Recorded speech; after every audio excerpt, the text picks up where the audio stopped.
Welcome back to your favourite channel magnet brains. This is me Shipra Tiwari. बहुत बहुत स्वागत है इस चैनल पे। यहाँ पर आपको प्रोवाइड कराया जाता है बिल्कुल फ्री एजुकेशन ताकि आप अपने लाइफ में बहुत बेहतरीन कुछ कर सकें। सो लास्ट क्लास में हम लोगों ने क्या पढ़ा था? लास्ट क्लास में मैंने आपको सॉल्यूट एंड वाटर रेगुलेशन के बारे में पढ़ा दिया था, ठीक है। लास्ट क्लास में मैंने आपको डिफरेंट एक्सक्रीटरी ऑर्गन्स बता दिए थे इन डिफरेंट फाइलम्स, ठीक है, जिसमें मैंने आपको नेफ्रीडिया बताया था, प्रोटोनेफ्रीडिया मतलब फ्लेम सेल्स बताई थी, मिल्पीजियन ट्यूब्यूल बताया था, ये सारी चीज़ें बताई थी, ठीक है। फिर मैंने आपको एक टेबल समझाया था, उस टेबल को मैंने बोला था कि अच्छे से बेटा रट लेना, ठीक है। रट लेना मतलब एक दो बार पढ़ोगे तो अपने आप वो आसानी से याद हो जाएगी। देखो जनरली हम लोग ये सोचते हैं कि बायो सब कुछ रटने वाला है, बेटा ऐसा नहीं होता है। कुछ चीज़ें तो हर जगह ही रटने वाली होती है, जैसे मैथ्स में फॉर्मूला, फिजिक्स में फॉर्मूला, वैसे ही समझ लो ना कि बायो में ये भी एक फॉर्मूला ही है, तो थोड़ा बहुत आप उसको याद कर लेना। बाकी जो ट्रिक वाले चीज़ें जैसे कि मैंने आपको क्लॉटिंग प्रोटीन की ट्रिक्स बताई थी, वैसे मैं आपको जहाँ पर भी बहुत ज़्यादा लंबा होगा उसकी ट्रिक्स भी बताऊंगी, ठीक है। So let's start.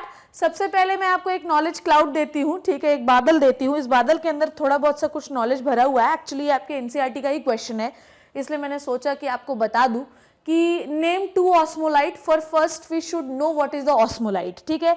Basically osmolyte क्या होते हैं? जैसे कि मैं ये कहूँ कि पानी इज अ सॉल्वेंट, ठीक है, और जब आप उसमें कुछ घोलते हैं तो it is called a solute. तो what is the osmolyte? Osmolyte जो होते हैं ये लोअर बायोलॉजिकल ऑर्गेनिक सब्सटेंस होते हैं। ऑर्गेनिक सब्सटेंस क्या होता है? इट में भी प्रोटीन, फैट और कार्बोहाइड्रेट, कुछ भी हो सकता है, ठीक है। तो जो ऑस्मोलाइट होते हैं ये होते क्या हैं बच्चों? Basically it is the lower weight organic molecule. ये क्या है? लोअर वेट ऑर्गेनिक मॉलिक्यूल है। आई बात समझ में? ठीक है। So these are the lower weight organic molecule, okay. जैसे ये क्या क्या हो सकते हैं, मेरी बात को समझिए, ठीक।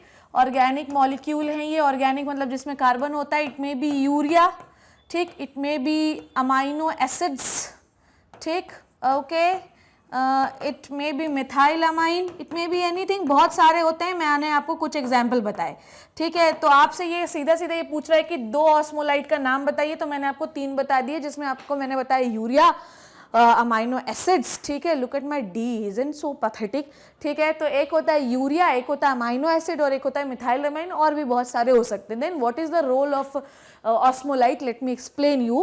जब कभी भी किसी भी सेल के अंदर, जब कभी भी किसी की बॉडी के अंदर, ऑब्वियसली आपको पता है कि जो भी बॉडी फ्रेश वाटर में रहती, पढ़ाया है ना मैंने, दिमाग में ये चीज़ घुस जानी चाहिए बेटा, है ऐसा नहीं कि अपन जो है एक दिन पढ़ाया, देख लिया वीडियो, थोड़ा बहुत इधर उधर चलते फिरते देखा, मन करा तो देखा, नहीं तो छोड़ दिया। ऐसा नहीं करना है अपने को, नहीं तो सब भूल जाना है फिर। तो मैंने आपको लास्ट क्लास में पढ़ाया था कि जो भी ऑर्गेनिज्म फ्रेश वाटर में रहते हैं, कहाँ रहते हैं? फ्रेश वाटर में रहते हैं। इनमें ये हमेशा चांस रहता है कि फ्रेश वाटर अंदर आए, क्योंकि फ्रेश वाटर का मूवमेंट हमेशा ज्यादा कंसंट्रेशन से कम कंसंट्रेशन की ओर होता रहता है। डन। पर बॉडी में क्या क्या होते हैं? बहुत सारे गिल्स होते हैं, कॉन्ट्रेक्टाइल वैक्यूल वगैरह होते हैं, जो कि चीज़ों को बाहर निकालते रहते हैं। पर कॉन्ट्रेक्टाइल वैक्यूल किसके पास होता है? अमीबा और प्रोटोजोआ के पास। फिशेस की बात करें तो फिशेस जो होती हैं वो गिल से पानी को बाहर करती हैं, स्किन से बाहर करती हैं और यूरिथ्रा वगैरह से बाहर कर देती हैं। पर कहानी ये है कि जब आपके सेल में, जब ऑर्गेनिज्म के शरीर के अंदर पानी भरने लगता है, पानी भरने लगता है, पानी भरने लगता है, then the role of osmolyte will begin, ठीक है। ये ऑस्मोलाइट क्या करते हैं कि खुद भी बाहर जाते हैं और साथ ही साथ पानी को भी बाहर लेके जाते हैं, जिससे सेल की ऑस्मोलैरिटी मेंटेन रहती है और सेल की डेथ कभी नहीं होती। आई बात समझ में? कि अगर फ्रेश वाटर में कोई मछली रहती है तो उस मछली में पानी अंदर आने के चांस हमेशा बने रहते हैं। अब अगर पानी अंदर आएगा तो मछली विल फट जाएगी, ठीक है, मछली फट जाएगी, मर जाएगी। तो ये जो ऑस्मोलाइट्स होते हैं, जो कि मैंने आपको तीन बताया, ऐसे बहुत सारे होते हैं, वो पानी को बाहर ले जाने का काम करते हैं ताकि किसी भी कंडीशन में बॉडी की ऑस्मोलैरिटी बनी रहे और बॉडी मरे नहीं, ठीक है। तो ये बात आपको समझ में आई? What is the osmolyte? Okay. Now name two vertebrate which do not maintain the osmolarity of body fluids. अच्छा, अब आप लोग ये सोचिएगा, दिमाग में जोर लगाइएगा, दिमाग में सरदर्द बनाइएगा। मुझे ये बताइए कि जब भी कोई बॉडी अपना बॉडी कॉन्सेंट्रेशन मेंटेन नहीं कर पाती, ठीक है, जब भी कोई बॉडी अपने बॉडी की ऑस्मोलैरिटी मेंटेन नहीं कर पाती तो उसे क्या कहते हैं? बताइए। ये व्यक्ति भी यही सोच रहा है ना, उसे क्या कहते हैं? उसे कहते हैं हम लोग, शायद आप लोगों को याद होगा, उसे हम कहते हैं ऑस्मो कन्फार्मर। क्या कहते हैं उसे हम? Osmoconformer, okay. तो जो भी बॉडी नहीं मेंटेन कर पाती अपने सॉल्यूट और सॉल्वेंट का कॉन्सेंट्रेशन, इनडायरेक्टली हम उसे कह देते हैं ऑस्मोलैरिटी। तो जिस भी शरीर में ऑस्मोलैरिटी मेंटेन नहीं हो पाती वो बॉडी कहलाती है ऑस्मो कन्फार्मर। ठीक है, 90% मेराइन एनिमल जो होते हैं दे ऑल आर ऑस्मो कन्फार्मर। ये बदलते हुए एनवायरनमेंट के साथ हमेशा अपना जो है कंसंट्रेशन बदलते ही रहते हैं। अब बताइए मुझे क्या क्या होता है।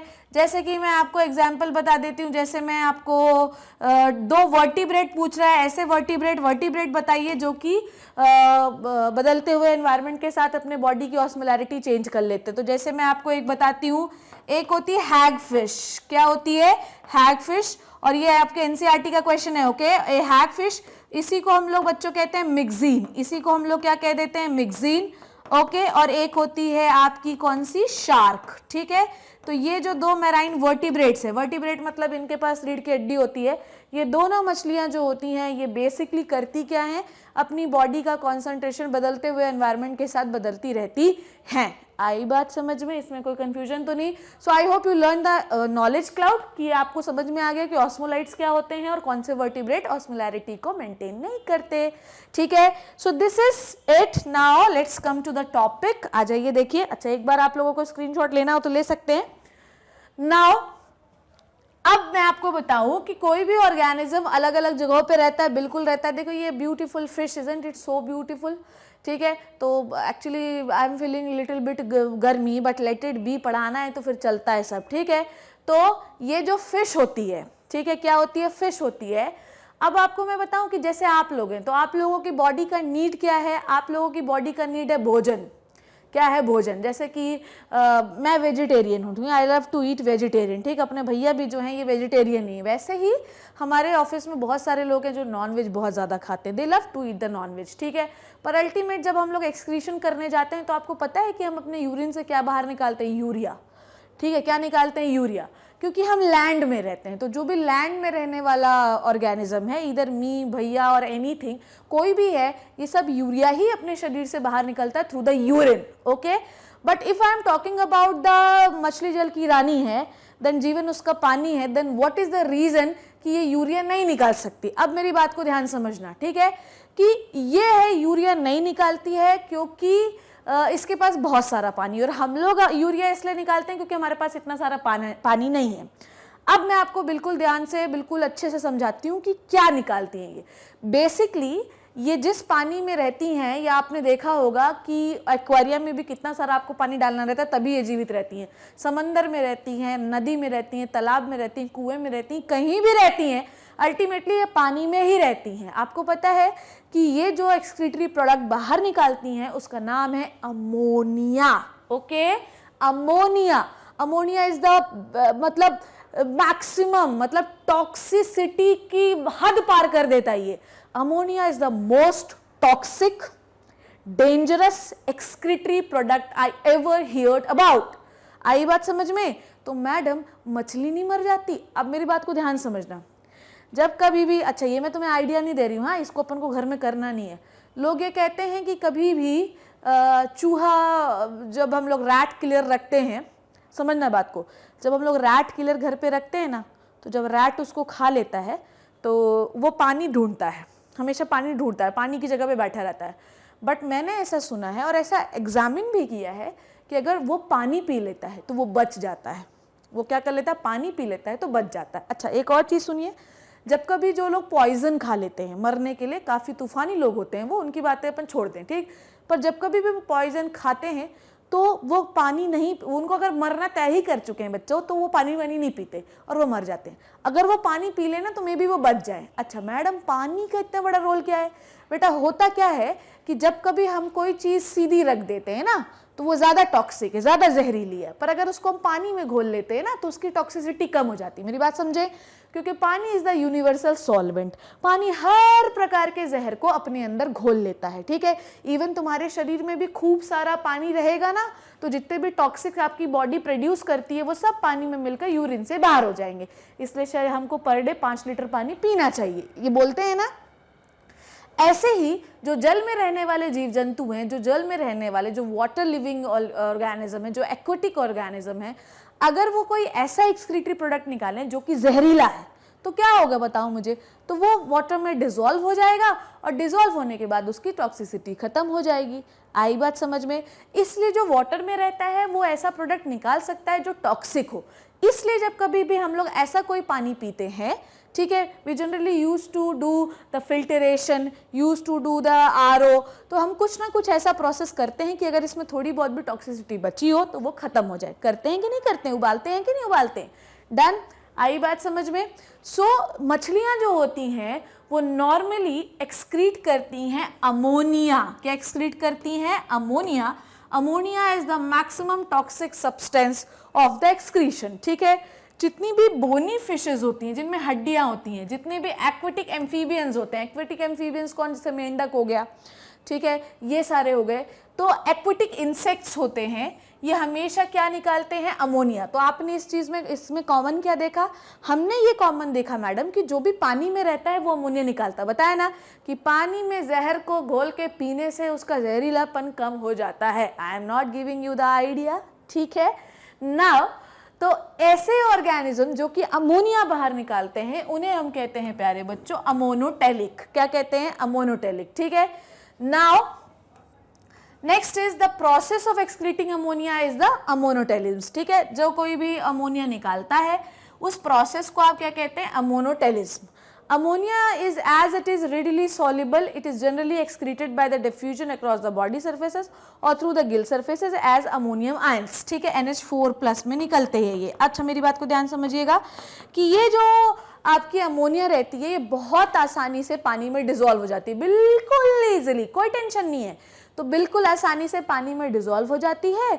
डिसॉल्व हो जाएगी तो टॉक्सिसिटी भी कम हो जाएगी, बॉडी में स्किन से भी बाहर निकल सकती है अमोनिया, या गिल से भी, अगर मछली है तो गिल से भी बाहर निकल सकती है in the form of ammonium ion. But the major concern of mine, it is a toxic excretory substance, okay, it is a toxic excretory substance, ये आपको हमेशा याद रखना है, ठीक है। Now let's talk about the ammonia more, ठीक है, थोड़ा सा लिटिल बिट और बात कर लेते हैं कि अमोनिया को बाहर निकालने में बच्चों किडनी का कोई रोल नहीं है, ठीक है। अच्छा आपको पता है कि आपकी किडनी क्या करती है, ठीक है, your kidney so smart, very smart, आपकी किडनी अमोनिया को बाहर निकालती ही नहीं है। तो मैडम हमारी किडनी क्या निकालती है? Urea, okay, we never excrete the ammonia. अगर हमारे बॉडी में अमोनिया है, ऑब्वियसली बनता है यार, अमोनिया क्यों नहीं बनेगा, ठीक है, तो अमोनिया बनता है ना, then the ammonia will converted into the urea. Where it will converted into the urea बच्चों? It will converted into the urea into the liver, then it will came into the kidney, then it will filtered out and then it will excreted out by the urine। तो कहाँ पे convert कर रहे हैं आप ammonia को urea में? Liver, पढ़ाऊंगी भी अभी मैं आपको, ठीक है, आई बात समझ में? अच्छा आपको एक चीज और दिखाई दे रही है कि जब मैं बात कर रही हूँ अमोनिया की तो इस फॉर्म में बाहर होता है, तो आप इसमें क्या देख रहे हैं? आप इसमें देख रहे हैं नाइट्रोजन। क्या देख रहे हैं? नाइट्रोजन। तो ये कौन सा वेस्ट है? Nitrogenous waste. कौन सा वेस्ट है ये? Nitrogenous waste. तो हम कोई भी वेस्ट बाहर कर रहे हैं बच्चों, they all are the nitrogenous waste, okay. So kidney का कोई रोल नहीं है अमोनिया को बाहर निकालने में। ये देखो इनकलाब जिंदाबाद, सावधान इंडिया बात कर रही है, कोई मतलब नहीं है, ब्यूटीफुल फिश तैरे जा रही है, पर निकाल क्या रही है? अमोनिया, ठीक है। Now ammonia is the most toxic form. ये मैं बहुत देर से आपको चिल्ला चिल्ला के जो है तो बता रही हूं, ठीक है। Now ammonia is the most toxic form and it requires large amount of water, ठीक है। मैंने आपको बताया ऐसा क्यों होता है, क्योंकि अगर आप ज्यादा पानी में निकाल रहे हैं तो पानी में घुल जाएगा और फिर उसकी टॉक्सिसिटी क्या हो जाएगी? कम हो जाएगी, ठीक है, ओके। जबकि हम लोग बात करें यूरिक एसिड की, यूरिक एसिड जो होता है it is the least toxic, ठीक है। सबसे ज्यादा टॉक्सिक होता है अमोनिया और सबसे कम टॉक्सिक होता है यूरिक एसिड। तो मैडम यूरिया बेटा वो टॉक्सिक होता है, इसलिए हम यूरिया को बहुत देर तक अपने शरीर में नहीं रख सकते, उसको अपने को रिमूव करना ही पड़ेगा, ठीक है। So uric acid is the least toxic and it can be removed with in a minimum loss of the water. ये मैं आपको बताऊंगी अभी, ठीक है। तो यूरिक एसिड को निकालने के लिए पानी नहीं चाहिए है, पर अमोनिया को निकालने के लिए पानी बहुत ज्यादा चाहिए, क्योंकि अमोनिया एक टॉक्सिक सब्सटेंस है और पानी में घोल लेने पर उसकी क्या कम हो जाती है? टॉक्सिसिटी। इसलिए जो भी एक्वेटिक एनिमल रहता है वो क्या निकालता है? अमोनिया। और ऐसे ऑर्गेनिजम्स को, mechanism of excretion of ammonia को क्या कहते हैं? अमोनोटेलिज्म। ठीक है, now therefore terrestrial adaptation necessitated the production of lesser toxic nitrogenous waste like urea, uric acid for the conservation of water। ठीक है, तो जो टेरेस्ट्रियल ऑर्गेनिज्म रहते हैं उनके शरीर को हमेशा पानी की आवश्यकता बनी ही रहती है। ठीक है, जैसे अभी मुझे बड़ी प्यास लग रही है तो जब भी मैं बोलती हूँ तो 2 ग्लास पानी झट से पी लेती हूँ, तो क्या है कि शरीर में पानी की आवश्यकता कंटिन्यूसली बनी रहती है। और अगर ऐसे हम मान लीजिए कि 1 ग्राम अमोनिया को निकालने के लिए करीब आधा लीटर, 1 लीटर, 1.5 लीटर, 5 लीटर पानी चाहिए, तो इतना पानी कहाँ से लाओगे? क्या हर बार यूरिन जाओगे तो 5 लीटर पानी निकाल के आओगे क्या भाई? नो, हम लोगों को पानी की जरूरत बहुत ज्यादा बनी रहती है, इसलिए हमें पानी को शरीर में बचाना है। तो हम ऐसा कोई एक्सक्रीटरी प्रोडक्ट नहीं निकाल सकते जो जहरीला हो, क्योंकि अगर वो जहरीला हुआ तो उसे निकालने के लिए एनवायरनमेंट में ज्यादा पानी रिलीज करना होगा ताकि वो उसमें घुल जाए और जहरीलापन कम हो जाए। तो इसलिए हम ऐसा कोई भी सब्सटेंस नहीं निकाल सकते, इसलिए हम ऐसा सब्सटेंस निकालते जो लीस्ट टॉक्सिक हो, बहुत कम टॉक्सिक हो, उससे किसी दूसरे को लॉस नहीं होना चाहिए। डन, चलिए अब so this is the ammonotelism. Now let's talk about the ureotelism. तो ये एक बहुत ही प्यारा सा, ब्यूटीफुल सा, क्यूट सा, ठीक है, नन्हा मुन्ना सा बच्चा है, उसके बाजू में उसका बैठा हुआ है, मान लो इसका नाम क्या रख दें अपन, बताओ? इसका नाम रख देते हैं हम लोग रॉबिन। ठीक है, रॉबिन हुड। रॉबिन हुड के सामने जो है वो कौन बैठी है, बताओ कौन बैठी है? सिंड्रेला। ओके, तो ये इस क्यूट के बच्चे के 2 पेट हैं जो कि रॉबिन हुड और Cinderella. Robin hood and Cinderella बोल रही हैं, वाह मैडम अब आप क्या पढ़ाने वाली, जरा बताइए तो हमें। अब मैं आपको पढ़ाने वाली हूँ यूरियोटेलिक के बारे में। ठीक है, देखिए मैं आपको इसके बारे में कहावत सुनाऊं। देखिए, पानी कम ना ज्यादा, ये है यूरिया का वादा। ठीक, कैसा लग रहा है? बहुत बेहतरीन है। चलिए देखिए कि यूरियोटेलिक जो होते हैं, सबसे पहले इस कहावत को अपने दिमाग में जो है तो बैठा लीजिए। ये कहावत आपके भविष्य में बहुत ज़्यादा काम आने वाली है। क्या? कि पानी कम न ज़्यादा, ये है यूरिया का वादा। ठीक है, अब मैडम आपने ऐसा क्यों बोला, अब हमको समझाइए आप ज़रा। देखो बेटा, होता क्या है कि जब भी हम लोग अमोनिया के बारे में बात कर रहे हैं, किसके बारे में बात कर रहे हैं? अमोनिया। तो मैंने आपको क्या सिखाया कि अमोनिया एक टॉक्सिक प्रोडक्ट होता है। ठीक है, उसको निकालने के लिए हमें बहुत ज़्यादा पानी की ज़रूरत होती है। जैसे मैं आपको बताऊं कि अगर आपको 1 ग्राम अमोनिया एक्सक्रीट करना है ना, तो आपको पता है कि आपको कितना पानी चाहिए? आपको चाहिए 500 ml वाटर। आई बात समझ में? तो अगर आपको 1 ग्राम अमोनिया एक्सक्रीट करना है तो आपको चाहिए करीब 500 ml वाटर। ठीक, और आपको पता है कि आप पूरे दिन में कितना यूरिन निकालते हैं? 1.2 लीटर टू 1.5 लीटर। अब 1 ग्राम अमोनिया को निकालने के लिए 500 ml तो आपने ऐसे ही बहा दिया। तो इसलिए हमेशा वही ऑर्गेनिज्म अमोनिया निकालते हैं, क्योंकि किसी भी चीज़ को बाहर करने के लिए मीडियम चाहिए, अंदर करने के लिए मीडियम चाहिए। तो बाहर निकालने के लिए 1 ग्राम अमोनिया को कितना मीडियम चाहिए? 500 ml वाटर। पर अगर मैं अमोनिया की जगह यूरिया की बात करूं ना, तो it is very smart. Okay, 1 ग्राम, ठीक है, ध्यान समझिए, 1 ग्राम, ठीक, ओहो, 1 ग्राम यूरिया को बाहर निकालने के लिए सिर्फ और सिर्फ 50 ml वाटर चाहिए। ठीक, तो 1 ग्राम अमोनिया को निकालने के लिए आपने कितना पानी यूज किया? 500 ml। पर 1 ग्राम यूरिया को निकालने के लिए आपने कितना पानी लॉस किया? सिर्फ 50 ml। समझ में आई बात? तो इससे आप कैलकुलेट कर सकते हैं कि अगर आप एक दिन में 1.5 लीटर यूरिन निकाल रहे हैं तो उसमें कितने ग्राम यूरिया है। ठीक है, तो इसका मतलब ये है कि ना पानी ठीक ठाक वॉल्यूम है, ना ज्यादा है ना कम है। तो पानी कम न पानी ज्यादा, ये है यूरिया का वादा। ठीक, तो पानी कम भी नहीं है, पानी ज्यादा भी नहीं है, ये यूरिया प्रॉमिस करता है।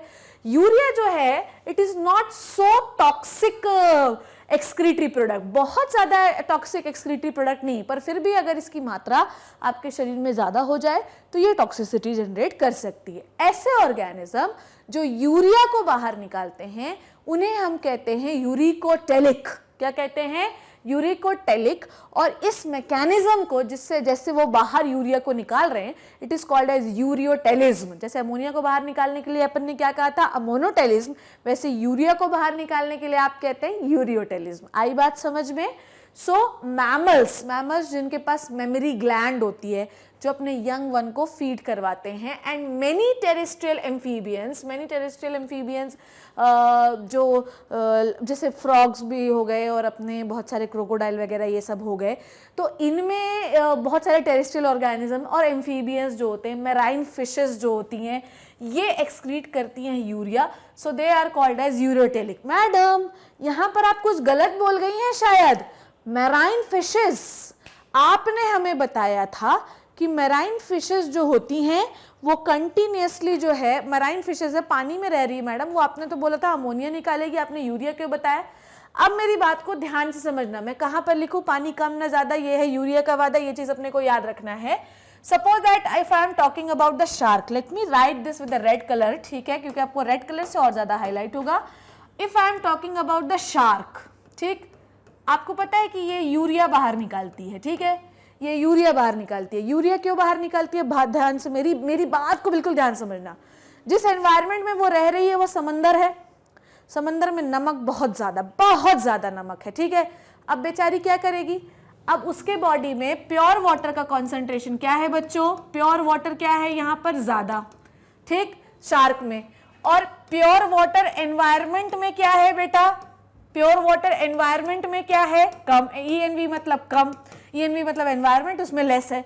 तो शार्क की बॉडी में प्योर वाटर ज्यादा है, जबकि एनवायरनमेंट में नमक बहुत ज्यादा है, और पानी प्योर वाटर तो नहीं है। तो ऐसी कंडीशन में क्या होगा? बोलो मुझे, बताओ क्या होगा? ऐसी कंडीशन में होगा ये कि शार्क अपने शरीर का पूरा पानी बाहर निकालने लगेगी, और एक टाइम क्या बाद ऐसा आएगा कि शार्क पूरा पानी बाहर निकाल देगी, क्योंकि हमेशा ऑस्मोसिस प्रोसेस के दौरान हायर कॉन्सेंट्रेशन से प्योर वाटर का मूवमेंट लोअर कॉन्सेंट्रेशन की ओर होता है। पर अगर ऐसे शार्क पूरा पानी बाहर कर देगी तो वो मर जाएगी। तो आपको पता है शार्क क्या करती है? अपने बॉडी में सॉल्यूट का कॉन्सेंट्रेशन एनवायरनमेंट के सॉल्यूट के कॉन्सेंट्रेशन के बराबर करने के लिए वो अपने शरीर में यूरिया को कलेक्ट करती है। सो उनकी बॉडी में यूरिया है और बाहर की बॉडी में सॉल्ट है, दोनों सॉल्यूट ही हैं, तो कॉन्सेंट्रेशन बराबर रहता है। तो वो एक आइसोटोनिक कंडीशन में आ जाती है कि ना तो वो पानी बाहर करती है ना बहुत ज्यादा पानी अंदर लेती है। तो वो अपने शरीर में यूरिया को बाहर निकालती है। यूरिया को बाहर निकालने का कारण ये है कि उसे जीवित रहना है, क्योंकि अगर वो यूरिया बाहर नहीं निकालेगी तो पूरा पानी अंदर घुसने लगेगा और फिर वो मर जाएगी। तो अब वो अपने शरीर में यूरिया को कंजर्व करती है, स्टोर करती है, ठीक है, ताकि यूरिया और बाहर के सॉल्ट की मात्रा बराबर हो जाए जिस एरिया में वो रह रही है, और ज्यादा पानी अंदर बाहर ना हो, और वो एक आइसोटोनिक कंडीशन में मेंटेन रहे, ठीक है। इसलिए बहुत सारे मैराइन एनिमल अपने आप को जीवित रखने के लिए यूरिया एक्सक्रीट करते हैं, ताकि यूरिया के साथ बॉडी में यूरिया रहेगा, बाहर सॉल्ट रहेगा, तो सॉल्यूट बराबर हो जाएंगे, तो ना तो पानी अंदर आएगा ना तो बाहर जाएगा। It is called as isotonic condition, पढ़ा होगा आप लोगों ने केमिस्ट्री में।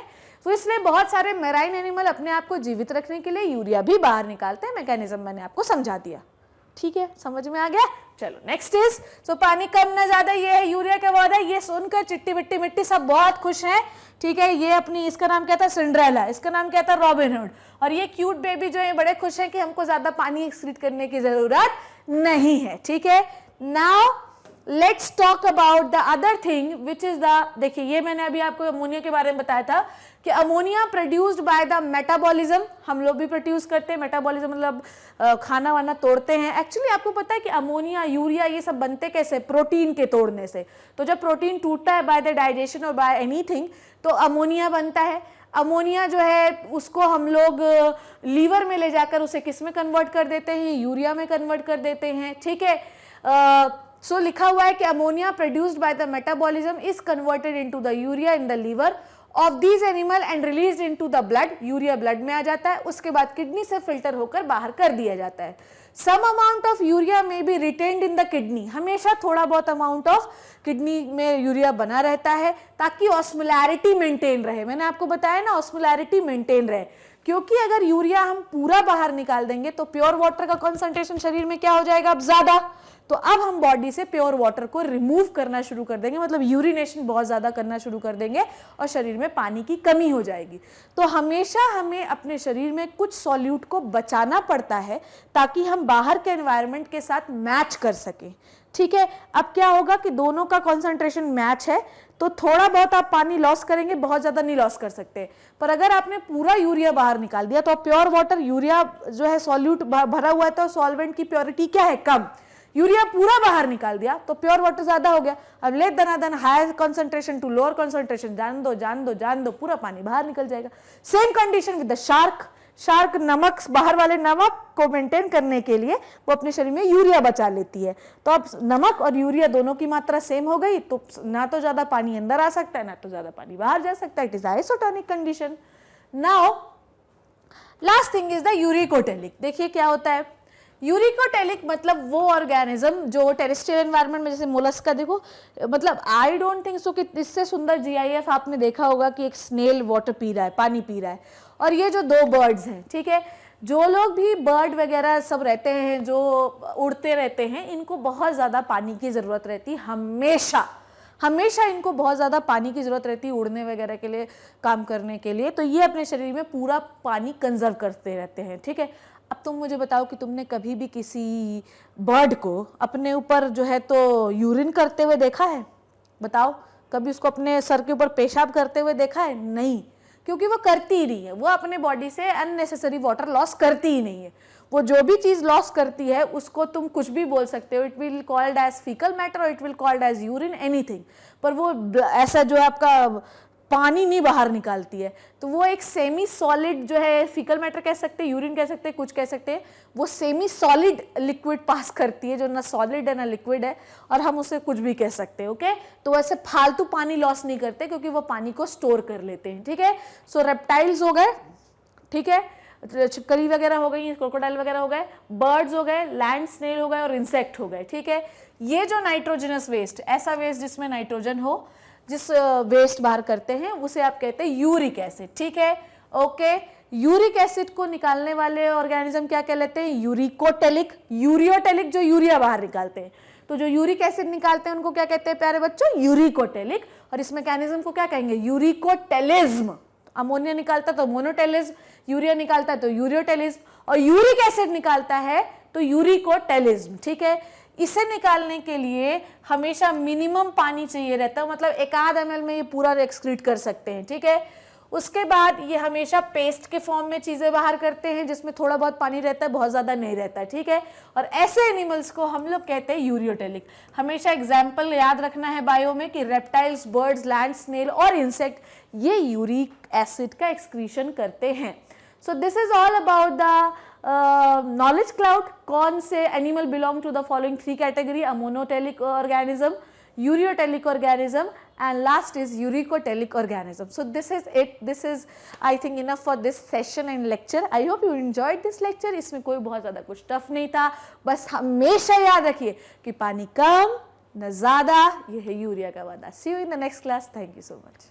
Hello students, welcome back to your favorite channel Magnet Brains. This is me Shipra Tiwari. As usual आप मुझे बहुत अच्छे से जानते ही होंगे, तो इस चैनल पे आपको प्रोवाइड कराया जाता है बिल्कुल फ्री एजुकेशन ताकि आप अपने लाइफ में बहुत अच्छा कुछ कर सके। सो लास्ट क्लास में हम लोगों ने क्या पढ़ा था? मैंने आपको पढ़ाया था कि on the basis of excretory products we categorize the animal into the 3 groups. One is the ammonotelic group, second is the uriotelic group and third is the uricotelic group. याद है कि सब उड़ गया दिमाग से? अरे भाई साहब ये नहीं करना है अपने को, ठीक है। अपना 11th क्लास है, अपने को ध्यान से पढ़ना है। बहुत सारे लोग ये मतलब मुझे कमेंट भी कर रहे थे कि मैडम आप बहुत तेजी में पढ़ा रहे हैं। बेटा 22 chapters we have in 1 class ना, तो उसको अपने को कंप्लीट भी तो करना है, तो ये चीज़ अपने को ध्यान रखना है, ठीक है। तो अब ठीक नाउ एक और मुझे कमेंट आया था, वो उसके बारे में भी मैं आप लोगों से बात करना चाहती हूँ कि वो बोल रहे थे मैडम आप हर बात पे बेटा बेटा क्यों बोलती है? देखिए ऐसा होता है कि स्टूडेंट और टीचर के बीच में ना एक खास रिलेशन होता है, ठीक है। तो you are just like kids of mind, ठीक है। तो बहुत मेरे प्यारे बच्चे हो, तुम वीडियोज़ देखते हो, मैं चाहती हूँ कि तुम नीट निकाल लो और तुम डॉक्टर बन जाओ, ठीक, मेरा one of the main objective यही है, इसलिए मैं हर बात को एकदम प्रेम से समझाती हूँ कि भाई समझ में आ जाए। और क्योंकि अब we are not the physical ना, हम अब दिख नहीं रहे हैं एक दूसरे को, तो बस मैं आपसे सिर्फ इतना ही प्रेम से पढ़ा सकती हूँ, बाकी अब मैं आपके लिए सिर्फ कंटेंट दे सकती हूँ और अच्छी तरीके से समझा सकती हूँ। तो इसलिए मैं चाहती हूँ कि थोड़ी सी अपनी क्लास लाइवली हो जाए, दैट्स इट, ठीक है। सो इसीलिए मैं आपको बहुत अजीबोगरीब एग्जाम्पल भी समझाती हूँ और मोस्ट ऑफ द टाइम मैं अपने आप को ही एग्जाम्पल रख लेती हूँ, पर इसमें मुझे कुछ भी फ़र्क नहीं पड़ता है। मुझे सिर्फ इतनी बात समझ में आती है कि जो मैंने पढ़ाया वो तुम्हारे दिमाग में अच्छी तरीके से घर कर जाए। सो आज के लिए इतना लेक्चर काफ़ी है कि और है, तो अब समझ में आया कि मैं बेटा क्यों बोलती हूँ, ताकि हम लोग ऐसा लगे कि लाइव क्लास में बैठे हैं, कभी भी बोरिंग ना फील हो। Okay, so let's start. तो लास्ट क्लास में मैंने आपको अमोनोटेलिज्म, यूरियोटेलिज्म और यूरिकोटेलिज्म के बारे में बता दिया था, ठीक है। चलो एक क्विक रिवीजन ले लें, ठीक। Let's start. क्या होता है? So what do you mean by ureotelic animals? Ureotelic animals वो एनिमल्स होते हैं जो कि यूरिया का एक्सक्रीशन करते हैं, ठीक है। सो यूरियोटेलिक एनिमल वो एनिमल होते हैं जो कि यूरिया का एक्सक्रीशन करते हैं। ओके, ये मैडम हमको पहले से ही पता था, इसीलिए तो क्विक रिवीजन किया। तो पानी कम न ज्यादा, ये है यूरिया का वादा। ओके, तो जो एनिमल यूरिया बाहर निकालते हैं उन्हें आप कहते हैं यूरियोटेलिक ऑर्गेनिज्म। 1 ग्राम यूरिया निकालने के लिए कितना पानी चाहिए?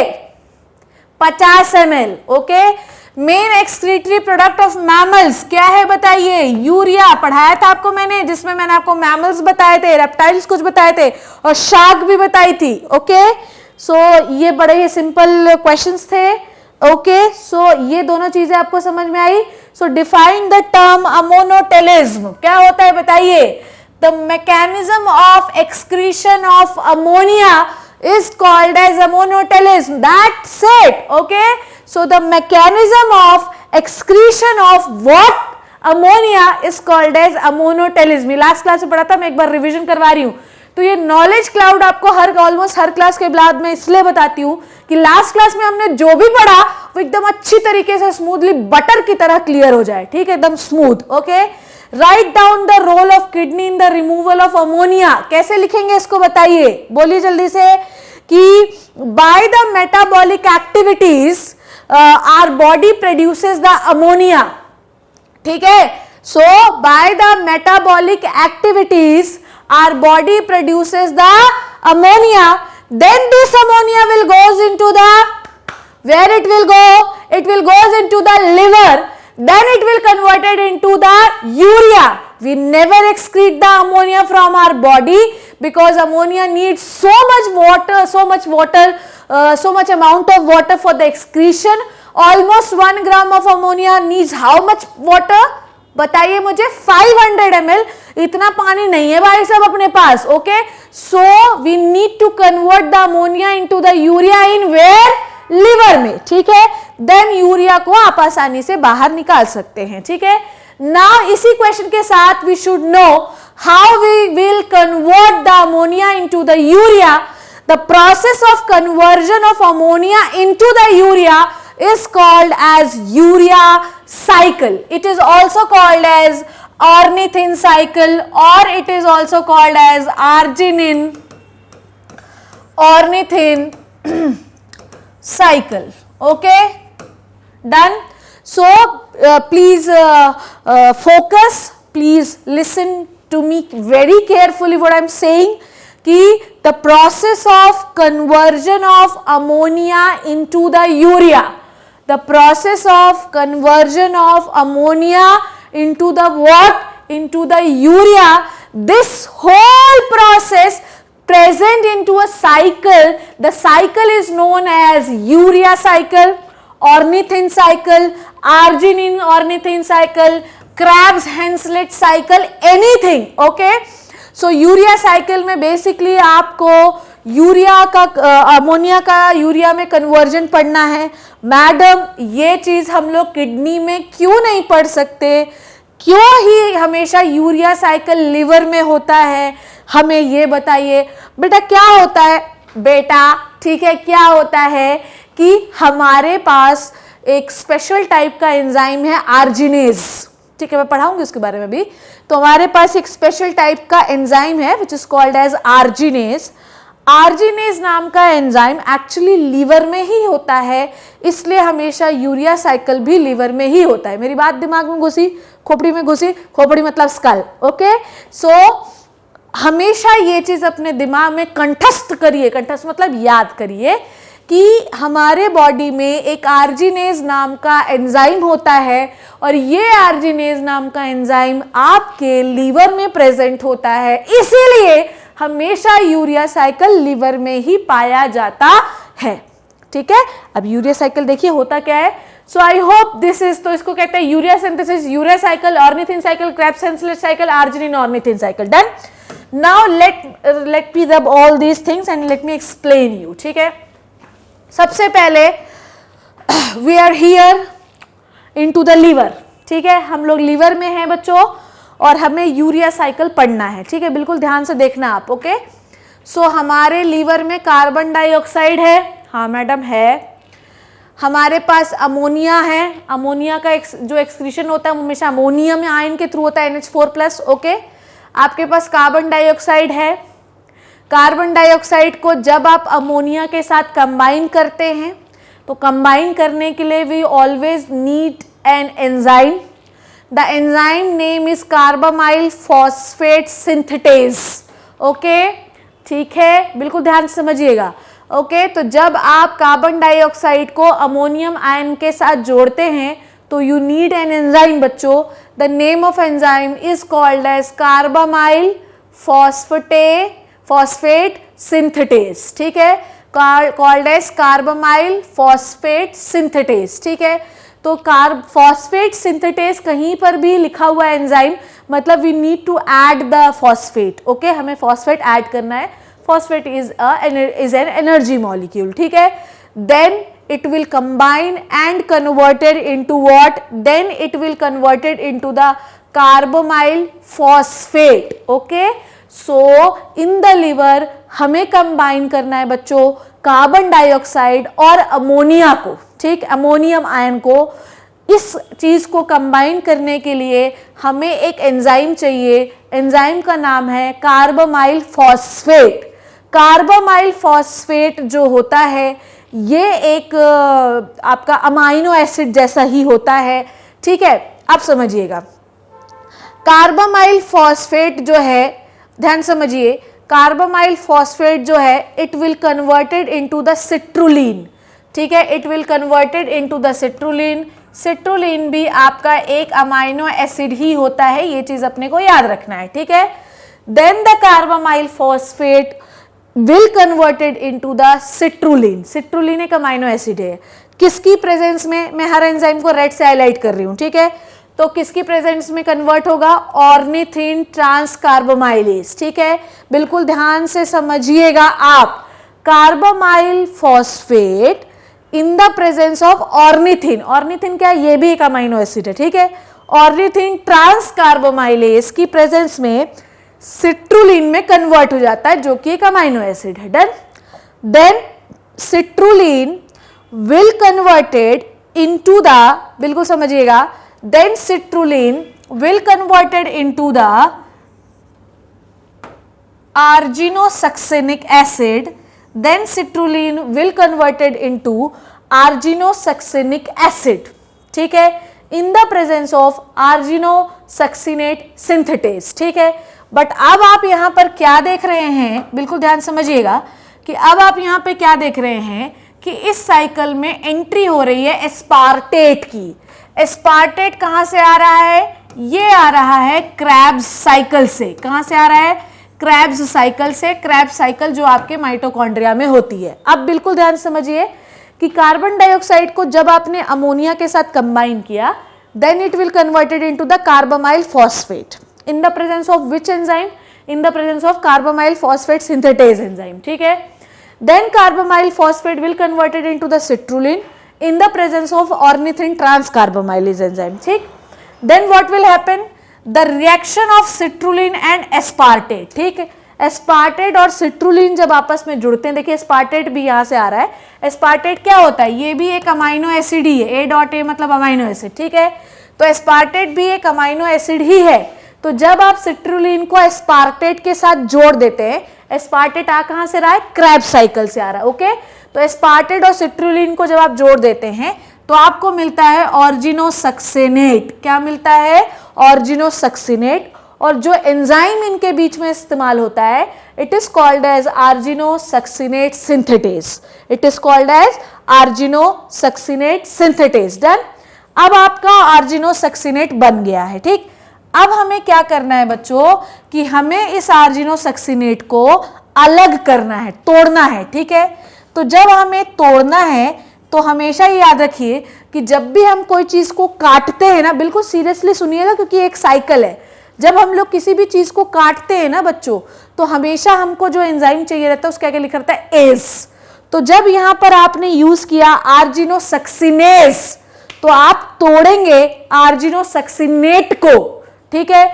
आर्जिनोसक्सिनेट में बेसिकली हमारे पास 2 अमाइनो एसिड जुड़े हैं, ठीक। जब आप तोड़ेंगे उसे तो आपके लिए बेसिकली 2 चीजें बाहर आएंगी। एक बाहर आएगा आर्जिनिन, ठीक है, बिल्कुल ध्यान से समझिए। एक बाहर आएगा आर्जिनिन और एक बाहर आएगा फ्यूमेरिक एसिड या फ्यूमेरेट, ठीक है। एक बाहर आएगा फ्यूमेरेट और एक बाहर आएगा आर्जिनिन। फ्यूमेरेट को आपको फिर से कहां भेज देना है, क्रेब्स साइकिल में, ठीक है। क्रेब्स साइकिल कहां होता है, ये क्रेब्स हेंसलेट साइकिल है, वो क्रेब्स साइकिल है, ठीक है। तो इस आपने जब आर्जिनोसक्सिनेस की प्रेजेंस में आर्जिनोसक्सिनेट को तोड़ा तो हमारे पास 2 चीजें आई, एक फ्यूमेरेट आया और एक आर्जिनिन आया। डन। फ्यूमेरेट को आप वापस से क्रेब्स साइकिल में भेज दीजिए जहां से आप एस्पार्टेट लेके आए थे, ठीक है। इससे बैलेंस बना रहता है, आता जाता रहता है। अब आपके पास बचा आर्जिनिन। यहां से बहुत इंपॉर्टेंट चीजें शुरू होती हैं। अब let's come to the enzyme called as arginase. Arginase नाम का एंजाइम सिर्फ और सिर्फ लीवर में होता है। कहां पर होता है, only in liver. That is why urea cycle हमेशा कहां चलती है, लीवर में ही चलती है। अब आर्जिनिन को आर्जिनेज की प्रेजेंस में तोड़ देना है। जब आप आर्जिनेज को तोड़ेंगे, आर्जिनिन को तोड़ेंगे, आर्जिनिन क्या है पहले ये समझ लीजिए। आर्जिनिन एक अमाइनो एसिड है। आर्जिनिन है क्या, एक अमाइनो एसिड है। डन। तो आर्जिनिन इज अमाइनो एसिड। इस आर्जिनिन को जब आप तोड़ेंगे तो 2 चीजें बाहर आएंगी। एक बाहर आएगा यूरिया, इसे आपको करना है एक्सक्रीट, और एक बाहर आएगा पानी, ठीक, वाटर, ठीक। अब आप यूरिया बाहर निकाले, वाटर बाहर निकाले और इसको तोड़ने के बाद आपके पास बचा ऑर्निथिन। क्या बचा, ऑर्निथिन बचा। Then again ornithine will combine with what, citrulline. बिल्कुल ध्यान समझिएगा।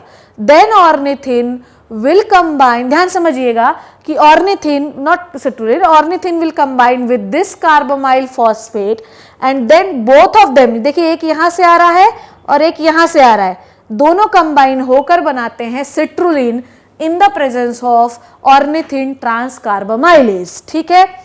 अब मेरी बात को ध्यान से समझिएगा कि हुआ क्या, बिल्कुल ध्यान समझिएगा। इस पूरी रिएक्शन को फिर से समझा रही हूं कि जब आप कार्बन डाइऑक्साइड को अमोनियम के साथ जोड़ते हैं, अमोनियम आयन के साथ, in the presence of which enzyme, carbamyl phosphate synthetase, तो बनता है कार्बामाइल फॉस्फेट, ठीक। अब कार्बामाइल फॉस्फेट जो है इधर से क्या आ रहा है आपके पास, ऑर्निथिन। ऑर्निथिन के साथ जुड़ा और बनाया citrulline in which enzyme presence, किसके एंजाइम के प्रेजेंस में, ऑर्निथिन ट्रांसकार्बामाइलेज की प्रेजेंस में बना सिट्रुलिन। ये सब अमाइनो एसिड है, ठीक है। अब हुआ क्या कि सिट्रुलिन एस्पार्टेट के साथ जुड़कर, जो कि क्रेब्स साइकिल से आ रहा है, उसके साथ जुड़कर उसने बनाया ऑर्जिनोसक्सिनेट। किसकी प्रेजेंस में, ऑर्जिनोसक्सिनेट सिंथेटेज। ऑर्जिनोसक्सिनेट सिंथेटेज की प्रेजेंस में बना ऑर्जिनोसक्सिनेट। ऑर्जिनोसक्सिनेट को जब आप तोड़ेंगे तो 2 अमाइनो एसिड निकलेंगे, एक निकलेगा फ्यूमेरेट जो क्रेब्स साइकिल में चला जाएगा और एक बचा आर्जिनिन। 2 अमाइनो एसिड निकले, सारे पूरे अमाइनो एसिड ही हैं।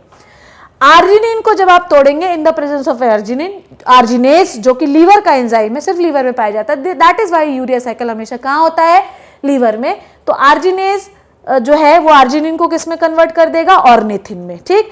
और बीच में निकलेगा, जब आप आर्जिनिन को तोड़ेंगे तो 2 चीजें निकलेंगी, एक निकलेगा यूरिया और एक निकलेगा ऑर्निथिन। ऑर्निथिन वापस से उसी साइकिल में आ जाएगा और यूरिया क्या होगा, बाहर हो जाएगा। ये चीज अपने को याद रखनी है।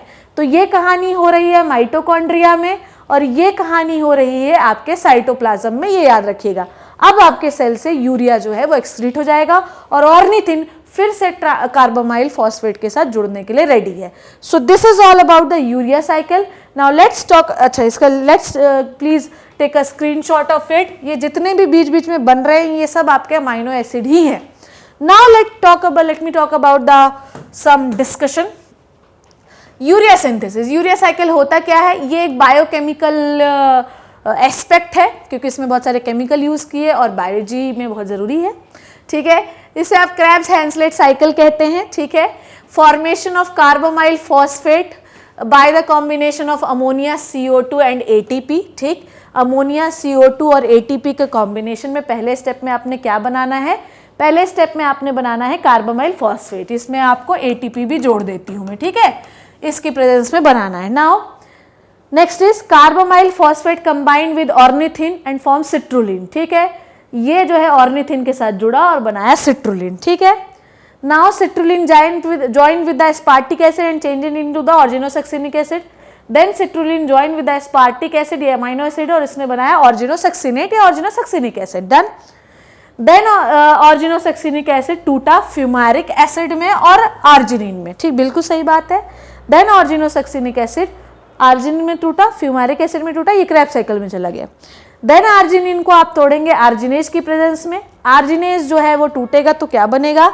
आर्जिनेज टूटेगा तो भैया बनेगा यूरिया और ऑर्निथिन। देन ऑर्निथिन फिर से कार्बामाइल फॉस्फेट के साथ जुड़ने के लिए चला जाएगा। सो this is all about the urea cycle.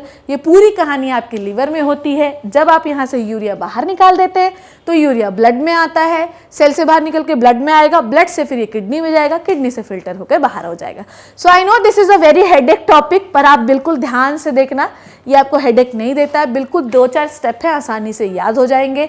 पहले स्टेप में अमोनिया कार्बन डाइऑक्साइड कंबाइन करो, कार्बामाइल फॉस्फेट बनाओ, ऑर्निथिन के साथ जोड़ के सिट्रुलिन बनाओ, सिट्रुलिन को एस्पार्टिक एसिड के साथ जोड़ो तो आर्जिनोसक्सिनिक एसिड बनाओ, आर्जिनोसक्सिनिक एसिड को तोड़ो तो 2 चीजें बनाओ, आर्जिनिन और फ्यूमेरिक एसिड। फ्यूमेरिक एसिड को क्रैब साइकिल में भेज दो, आर्जिनिन को तोड़ो तो यूरिया बनाओ, फिर से ऑर्निथिन बनाओ और ऑर्निथिन को फिर से किसके साथ जोड़ दो? कार्बामाइल फॉस्फेट के साथ। So this is all about the urea cycle. I hope you learn and enjoyed the video. This is very very very very very very important video, okay.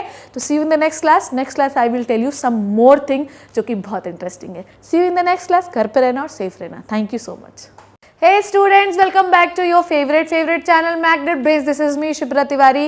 As usual फिर आ गई हूँ मैं आपको कुछ पढ़ाने के लिए। इस चैनल पे बता दूँ पहले कि इस चैनल पे आपको बिल्कुल फ्री एजुकेशन प्रोवाइड कराया जाता है ताकि आप अपने लाइफ में बहुत बेहतरीन कुछ कर सके। सो लास्ट क्लास में मैंने चिल्ला चिल्ला के गला फाड़ फाड़ के आपको यूरिया साइकिल पढ़ाया था। एक यूरिया साइकिल में we need to use the 3 ATPs, ये मैं आपको बताना भूल गई थी। I am really sorry. तो मैं आपको अभी बता देती हूँ कि एक यूरिया साइकिल में टोटल आप 3 ATP का इस्तेमाल करते हैं, 3 ATP यूज होती हैं उसमें, ठीक है। अब अपन जो है तो थोड़ा सा लास्ट क्लास को एक बार रिवाइज कर लेते हैं कि लास्ट क्लास में हम लोगों ने पढ़ा क्या था। Name 2 uricotelic animals. बताइए मुझे क्या होते हैं यूरिकोटेलिक एनिमल्स के नाम बता दीजिए। भाई आप इतनी सारी बर्ड्स को जानते हैं ना, ठीक है। बर्ड्स जो होते हैं ये यूरिकोटेलिक होते हैं, बहुत सारे रेप्टाइल्स जो होते हैं ये यूरिकोटेलिक्स होते हैं, और आपके स्नेल ये भी यूरिकोटेलिक होते हैं, ठीक। रेप्टाइल्स जो है वो नॉर्मली उसमें प्रॉपरली यूरिकोटेलिक में नहीं आते, तो स्नेल और बर्ड्स ये 2 हो गए। आप इसमें आप लिख सकते हो, एग्जाम्पल बता देना, ठीक है। चलो, name the excretory product of the earthworm. इसमें आपको बिल्कुल ध्यान से देखना है बच्चों, बिल्कुल ध्यान से समझना, ठीक है। अगर अर्थवॉर्म, बिल्कुल ध्यान से समझना, अगर ये सोच रहा है क्या क्या बताने वाली मैडम, क्या है ये, क्या चल रहा है, तो मैं हर क्लास के बाद आपको एक छोटा नॉलेज क्लाउड इसीलिए देती हूँ ताकि आपको समझ में आए कि हमने लास्ट क्लास में पढ़ा था क्या था। तो name the excretory organ of the earthworm. Excretory organ earthworm का क्या होता है बताइए। तो अगर अर्थवॉर्म 2 जगह पे रहता है, ठीक। अगर अर्थवॉर्म पानी में है तो अलग चीज एक्सक्रीट करेगा, और अगर लैंड में है तो वो अलग चीज एक्सक्रीट करेगा, ठीक है बच्चों।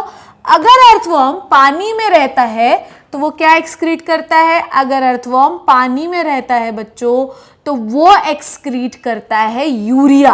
क्या एक्सक्रीट करता है? यूरिया। और अगर अर्थवॉर्म जो है, सॉरी, अगर आई एम रियली सॉरी, अगर अर्थवॉर्म पानी में रहता है तो वो निकालता है अमोनिया, क्योंकि मैंने आपको पहले ही बताया था कि जो भी लैंड में रहते हैं वो क्या निकालते हैं? यूरिया। और जो भी पानी में रहते हैं वो क्या निकालते हैं? अमोनिया, ठीक। तो अगर वो लैंड में रहता है तो वो क्या निकालेगा? यूरिया बच्चों, ठीक है। तो अर्थवॉर्म के साथ थोड़ी सी कहानी है। अर्थवॉर्म अगर पानी में रहता है तो वो पानी में अमोनिया निकाल सकता है, तो पानी में वो क्या है, अमोनोटेलिक। पर लैंड में वो क्या निकालता है, यूरिया, मतलब लैंड में वो क्या है, ureotelic. Okay, done. Now let's talk about the some nitrogenous waste products. ठीक है, अभी तो हम लोगों ने एनिमल का क्लासिफिकेशन पढ़ा था on the basis of the excretory products. Okay, अभी तक हम लोगों ने क्या पढ़ा था, अभी तक हम लोगों ने एक्सक्रीटरी प्रोडक्ट्स पढ़े थे, नहीं, on the basis classification on the basis of excretory products. ठीक है, अब हम लोग पर्टिकुलरली उन एक्सक्रीटरी प्रोडक्ट्स के बारे में पढ़ रहे हैं। ठीक है, तो थोड़ा थोड़ा क्राइटेरिया उनका याद रहना चाहिए अपने को। ठीक है, so let's talk about the ammonia.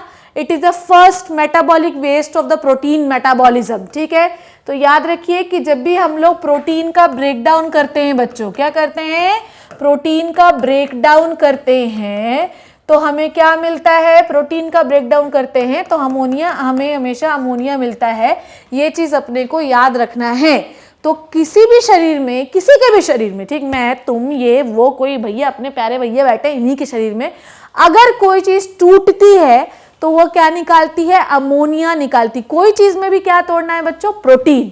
तो अगर प्रोटीन टूटता है तो क्या निकलता है, अमोनिया निकलता है। ठीक है, अमोनिया प्रोड्यूसेस इन लीवर। ठीक है, अमोनिया बनता कहाँ है, in the liver by the process of deamination. ठीक है, अमोनिया लिवर में भी बनता है by the process of deamination. ठीक है, डीएमिनेशन का मतलब ये होता है कि normally we remove the ammonia. ठीक है, हम लोग कोई भी अमाइनो एसिड होता है, देखिए प्रोटीन किससे मिलकर बनता है, प्रोटीन मिलकर बनता है अमाइनो एसिड से। डन, इतनी बात समझ में आई। तो जब हम प्रोटीन को छोटे छोटे टुकड़ों में तोड़ते हैं तो क्या निकलेगा, उससे अमाइनो एसिड ही निकलेंगे ना। फिर से सुनिए, प्रोटीन अमाइनो एसिड से बनता है, और जब हम लोग अमाइनो एसिड को तोड़ते हैं या प्रोटीन को तोड़ते हैं तो उससे क्या निकलेगा, अमाइनो एसिड ही निकलेगा ना।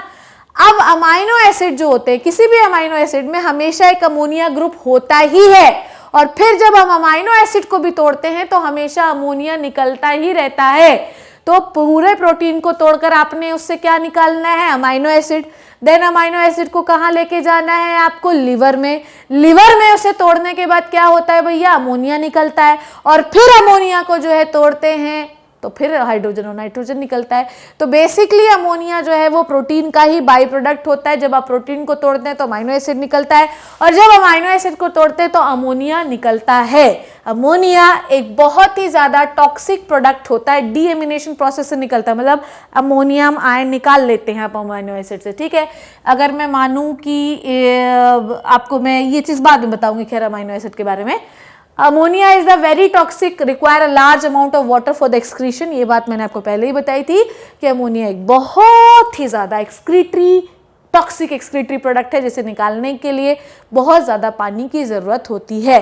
ठीक है, आई बात समझ में। Now let's talk about the urea. Urea एक क्रिस्टलाइन सॉलिड प्रोडक्ट है। ठीक है, और ये आपके शरीर में अमोनिया और कार्बन डाइऑक्साइड, मतलब लिवर में अमोनिया और कार्बन डाइऑक्साइड के जुड़ने से बनता है, जो कि यूरिया साइकिल में आपने पढ़ा है। ये लेस टॉक्सिक होता है क्योंकि लीस्ट तो क्या होता है, यूरिक एसिड होता है। If we take more proteins, more urea is excreted out. हमेशा एक चीज आप बिल्कुल अपने दिमाग में घुसा लीजिए कि जो भी नाइट्रोजनस वेस्ट है, इधर इट इज अमोनिया और इट इज यूरिया और it is uric acid, ultimately आपको पता है कि ये सब प्रोटीन का ही बाई प्रोडक्ट्स होते हैं, सब पूरे। ठीक है, तो ये चीज अपने दिमाग में आप अच्छी तरीके से बिठा लीजिए कि जो भी चीज है actually it is the breakdown product of the protein. ठीक है, तो आपने अमोनिया में क्या देखा कि हमने प्रोटीन को तोड़ा, प्रोटीन से अमाइनो एसिड्स को निकाला, अमाइनो एसिड्स को आपने लीवर में तोड़ा, अमाइनो एसिड्स को जब आपने तोड़ा तो by the deamination process, amine निकालने की प्रोसेस से आपने अमाइन ग्रुप को अमाइनो एसिड से निकाल लिया, और इससे आपका अमोनिया अलग हो गया। अमोनिया को आपने यूरिया में कन्वर्ट किया और फिर उसे बाहर कर दिया। ऐसे ही, अच्छा, कहाँ से निकाला, प्रोटीन से निकाला। Same condition with the urea too. तो जब आप ज़्यादा प्रोटीन खाते हैं तो ज़्यादा अमोनिया निकलता है, ज़्यादा यूरिया निकलता है। ये चीज़ अपने दिमाग में घुसा के रखिए, ठीक है। सो अब मैं किसी भी नाइट्रोजनस वेस्ट के बारे में बच्चों बात करूं, चाहे वो यूरिया, यूरिक एसिड, अमोनिया, ये चीज़ हमेशा आप याद रखिएगा कि वो किसका बाय प्रोडक्ट होता है, प्रोटीन का। प्रोटीन के टूटने से बनता है। तो जो लोग ठूस ठूस के प्रोटीन खाते हैं, जिनको लगता है कि प्रोटीन खाने से ये बॉडी बन जाएगी, तो बेटा ये चीज़ आप दिमाग में रखिए कि आप एक लिमिटेड क्वांटिटी तक ही प्रोटीन खा सकते हैं, नहीं तो वेस्ट भी बनेगा और यूरिया भी बनेगा, ठीक है। नाउ नॉर्मली ब्लड यूरिया का लेवल होना चाहिए 1830 मिलीग्राम पर 100 ml ऑफ ब्लड।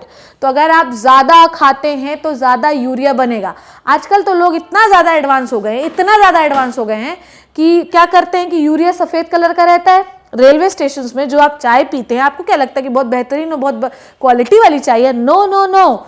होता क्या है कि आपके सामने वो दिखाएंगे कि बहुत ही गाढ़ा दूध की चाय हम लोग बना रहे हैं, पर एक्चुअली क्या होता है आपको पता है?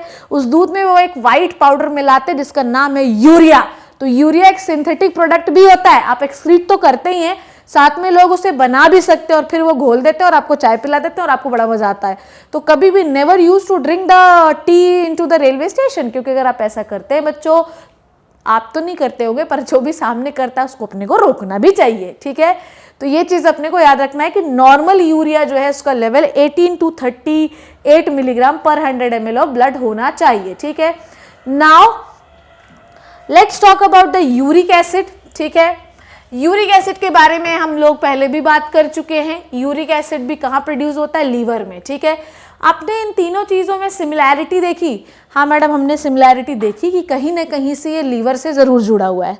तो आप इनमें सिमिलैरिटी ये देख रहे हैं कि ये जो एक्सक्रीटरी प्रोडक्ट है अल्टीमेटली ये कहीं ना कहीं से लीवर से ज़रूर जुड़े हुए हैं, ठीक है। अमोनिया भी बनाया आपने लीवर में, यूरिया को कन्वर्ट भी अमोनिया से यूरिया में, लीवर में यूरिया भी लीवर में बनाया आपने, फिर आपने यूरिक एसिड भी लीवर में बनाया। तो अल्टीमेटली लीवर बहुत काम करता है भाई साहब, लीवर बहुत ज़्यादा काम करता है, इसीलिए तो वो बिजिएस्ट ऑर्गन है। ज़्यादा काम उससे नहीं करवाना, नहीं तो डैमेज हो जाएगा, ओके। तो it is produced in the liver, और ये जब बाहर निकालते हैं तो मैंने आपको कहा था कि कभी भी जो पी नहीं कर सकती है आपकी बर्ड यहाँ पे, वो हमेशा जो बर्ड होती है वो किस फॉर्म में करती है? सेमी सॉलिड या क्रिस्टलाइन फॉर्म में बाहर निकलती है। इसको हम जो है पी भी मान सकते हैं, यूरिन भी मान सकते हैं, फीकल मैटर मान सकते हैं, कुछ भी मान सकते हैं, ठीक है। Excretion of uric acid in the crystalline form is helpful in the conservation of body water. बिल्कुल सही बात है। एक्चुअली क्या होता है ना, हमें तो सिर्फ चलना होता है, और चलना नहीं है तो बैठ जाइए यहाँ पे, ठीक है। जैसे मैं हूँ तो मैं क्या करती हूँ ना, जैसे आपको पढ़ाती हूँ ना मैं, तो मैं सोचती हूँ कि फटाफट मैं लेक्चर आपके लिए रिकॉर्ड कर देती हूँ। इस बीच में मुझे बहुत ज़्यादा प्यास भी लगती है, ठीक है। तो क्या होता है कि जब मैं बोल रही हूँ तो मुझे पानी की आवश्यकता ज़्यादा है ना, जब मैं मेहनत कर रही हूँ तब मुझे पानी की आवश्यकता ज़्यादा है, ऐसे तो मुझे पानी की आवश्यकता है नहीं। सही समझ रहे हैं ना बात को आप?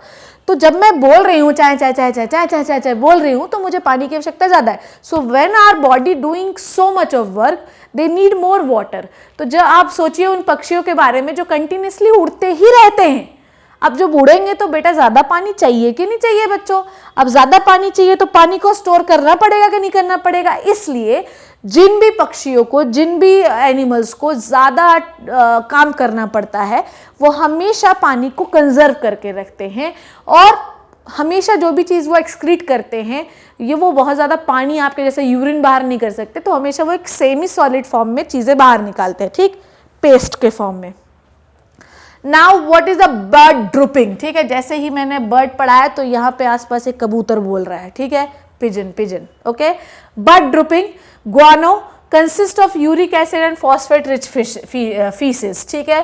तो बर्ड ड्रूपिंग, जो बर्ड बाहर निकालते हैं ना, एक्चुअली उनको आप गुआनो कहते हैं, बर्ड ड्रूपिंग को गुआनो नाम कहते हैं। उसमें क्या होता है, बहुत सारे यूरिक एसिड होता है, फॉस्फेट होता है, ठीक है, इसलिए वो वाइटिश दिखते हैं। कभी भी आपने बर्ड ड्रूपिंग देखा होगा, बर्ड का फीसेस देखा होगा, कभी आपके सर पे की है क्या?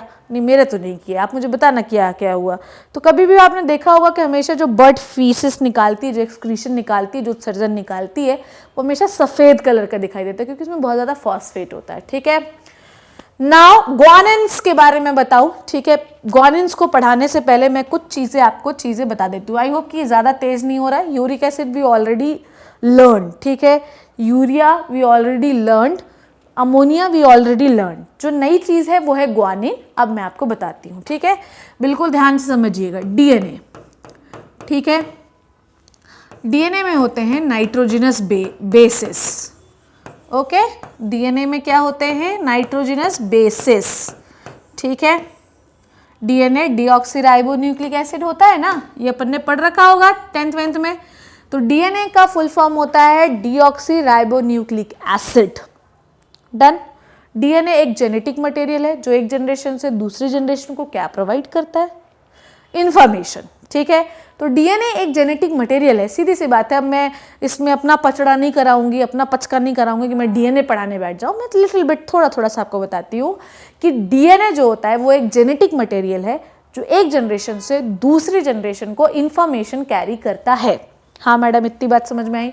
डीएनए में होते हैं नाइट्रोजिनस बेसिस। क्या होते हैं डीएनए में? नाइट्रोजिनस बेसिस होते हैं। ठीक है, नाइट्रोजिनस बेसिस का मतलब क्या होता है? जिसका pH 7 से ज्यादा हो। तो नाइट्रोजिनस बेसिस भी बच्चों दो प्रकार के होते हैं, एक होता है प्यूरिन, ठीक, और एक होता है पायरिमिडीन। ठीक है, ओके। तो एक नाइट्रोजिनस होता है प्यूरिन और एक होता है पायरिमिडीन। ठीक है, मैं इसको आप टेंशन नहीं लीजिए, बिल्कुल बिल्कुल चिल मारिए, चिल मार के सुनिए। डीएनए आपका क्या है बच्चों? Genetic material. डीएनए माँ बाप से बच्चों में आता है, क्या लेके आता है? इंफॉर्मेशन लेके आता है।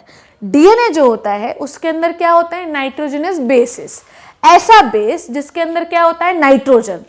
नाइट्रोजिनस बेस जो होता है वो बेसिकली दो टाइप का होता है, एक होता है प्यूरिन और एक होता है पायरिमिडीन। ठीक, अब समझना, प्यूरिन के अंदर दो चीजें आती हैं। प्यूरिन जो होता है, प्यूरिन जो होता है ये ऐसा होता है, प्यूरिन ऐसा इसकी रिंग स्ट्रक्चर होते हैं, डबल रिंग स्ट्रक्चर होता है। ओके, जबकि पायरिमिडीन सिंगल रिंग स्ट्रक्चर होता है। ओके, सो प्यूरिन एक डबल रिंग स्ट्रक्चर है। ठीक, it is a double ring structure and pyrimidine is a single ring structure.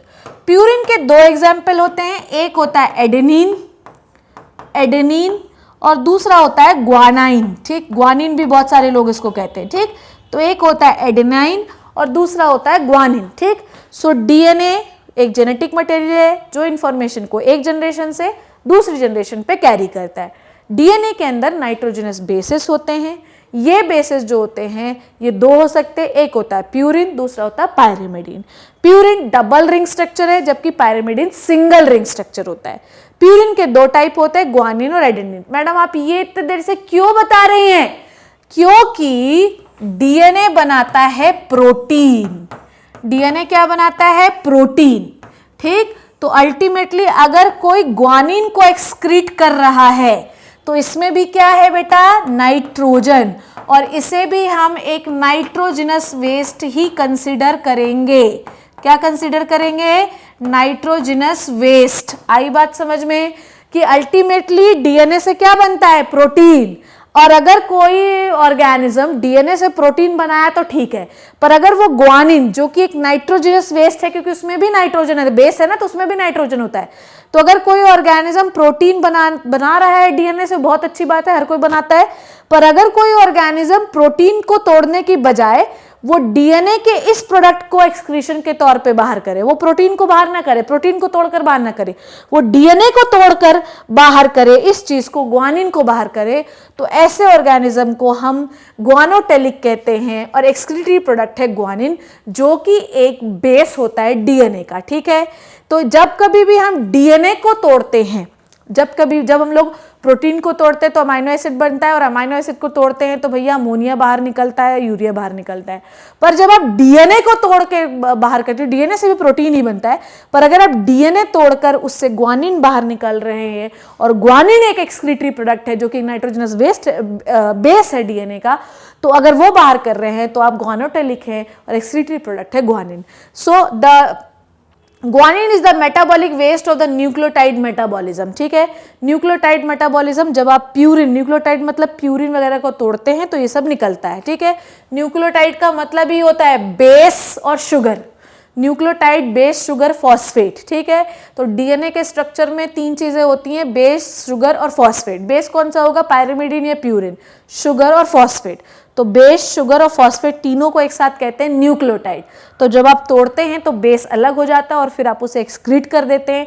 तो न्यूक्लियोटाइड को जब आप तोड़ते हैं तो आपका बेस मतलब ग्वानिन बाहर निकल जाता है और आप उसे एक्सक्रीट कर देते हैं। कौन कौन करता है? बहुत एक्सक्लूसिव एग्जाम्पल है स्पाइडर और पेंगुइन्स।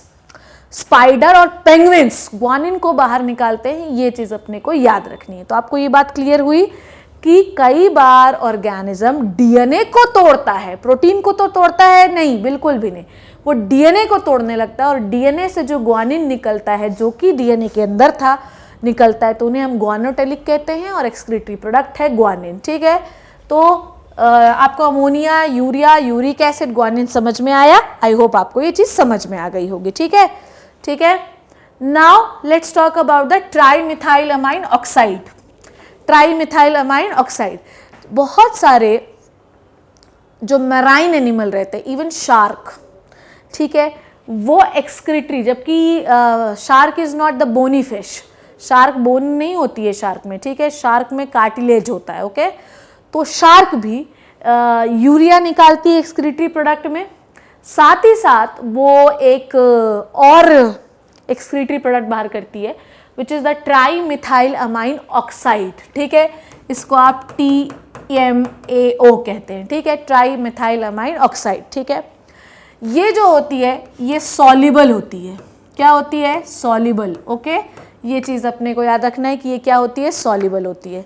ये नॉन टॉक्सिक होता है, एक्सक्रीटरी प्रोडक्ट नॉन टॉक्सिक होता है। ओके, अब मेरी बात को बिल्कुल ध्यान से कान खोलकर समझिएगा। ठीक है, जो ट्राईमिथाइलअमाइन ऑक्साइड होता है, तो मैंने आपको शार्क में भी थोड़ी देर पहले क्या समझाया था कि बेचारी शार्क जो होती है ना वो मैराइन एनवायरनमेंट में रहती है। ठीक है, तो वो क्या करती है कि मैराइन एनवायरनमेंट का सॉल्यूट कॉन्सेंट्रेशन यूरिया के द्वारा बैलेंस कर लेती है। मतलब क्या होता है कि जैसे मान लीजिए बाहर क्या है, नमक बहुत ज़्यादा है, ठीक है, तो वो अपने शरीर में यूरिया का अमाउंट बढ़ा लेगी, तो यूरिया और नमक बराबर हो जाएंगे, तो ना तो पानी अंदर आएगा ना तो पानी बाहर जाएगा। जैसे वो यूरिया को स्टोर करती है वैसे ही शरीर में वो TMAO मतलब ट्राईमिथाइलअमाइन ऑक्साइड को भी स्टोर कर लेती है। तो अब सॉल्यूट का कॉन्सेंट्रेशन यहाँ पर इस किसके बराबर हो जाता है? बाहर के समंदर के पानी के बराबर। अब वो अपना पानी लॉस नहीं करती और जीवित रहती है।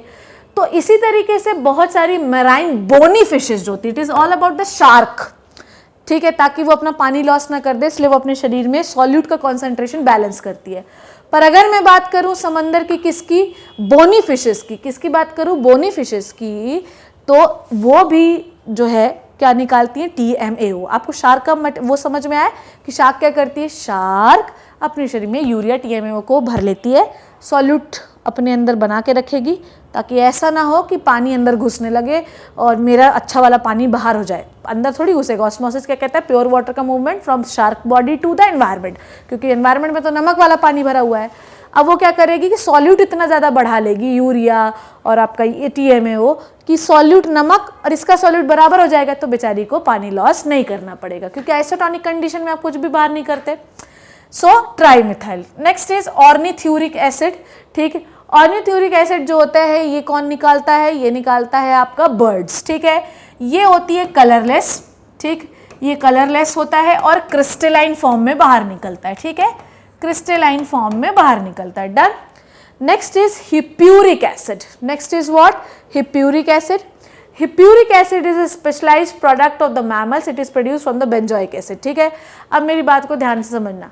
किसी भी फूड में अगर बेंजोइक एसिड है, हम लोग भी ये बाहर निकाल सकते, ठीक, और it is toxic. It is toxic, ये चीज अपने दिमाग में घुसा लेना कि ये आपके शरीर के लिए कोई बहुत अच्छा काम नहीं करते। तो अगर आपके किसी भी खाने में बेंजोइक एसिड है, तो जब वो टूटता है ना, तो वो हिप्यूरिक एसिड बनाता है, और कोई भी मैमल जैसे हम लोग भी हिप्यूरिक एसिड को लॉस कर सकते हैं। Next excretory product is the creatinine. Muscle के वियर एंड टीयर पे, ठीक है, मसल के इधर मोड़े एक्सरसाइज किए, काम कर रहे हैं, तो क्रिएटिनिन आपके शरीर में बनता जाता है। ठीक है, क्रिएटिनिन का बनना आपके शरीर में किस पे बैलेंस मेंटेन करता है, मतलब डिपेंड करता है आपका बॉडी कैसा है, आपकी बॉडी मतलब मेल है फीमेल है, एज कितना है। नॉर्मली ये कहते हैं कि नॉर्मली जो आपका क्रिएटिनिन का जो अमाउंट होता है वो 30 मिलीग्राम पर 100 ml ऑफ ब्लड होता है। पर एक्चुअली इससे भी कम होना चाहिए। अगर इससे ज़्यादा है तो होगा क्या कि क्रिएटिनिन किडनी से फिल्टर होगा, किडनी को फिल्टर करेगा तो क्या होगा, किडनी पे लोड बढ़ेगा और किडनी डैमेज हो सकती है। तो क्रिएटिनिन हम लोगों में भी बनता है। क्रिएटिनिन एक वेस्ट प्रोडक्ट है जो मसल के मेटाबॉलिक एक्टिविटी, मतलब मसल जब काम करती तब बनता है। So it is produce from the creatine phosphate, ठीक, बनता है जो कि मसल में होता है। Increased level of creatinine indicative the kidney damage, ठीक, अगर आपके बॉडी में क्रिएटिनिन ज़्यादा है तो किडनी डैमेज हो सकता है। तो क्रिएटिनिन एक वेस्ट प्रोडक्ट होता है, जो बहुत ज़्यादा एक्सरसाइज करते हैं ना उनके में क्रिएटिन ज़्यादा बनता है। कैसे बनता है, क्रिएटिन फॉस्फेट से। अब ये क्रिएटिनिन जाता है कहाँ पे, किडनी पे। अब किडनी पे तुम ज़्यादा काम करवाओगे भाई तो फिल्टर कैसे करेगी किडनी, अब किडनी उसे फिल्टर नहीं कर पाती है और किडनी डैमेज होने लगती है, ठीक है।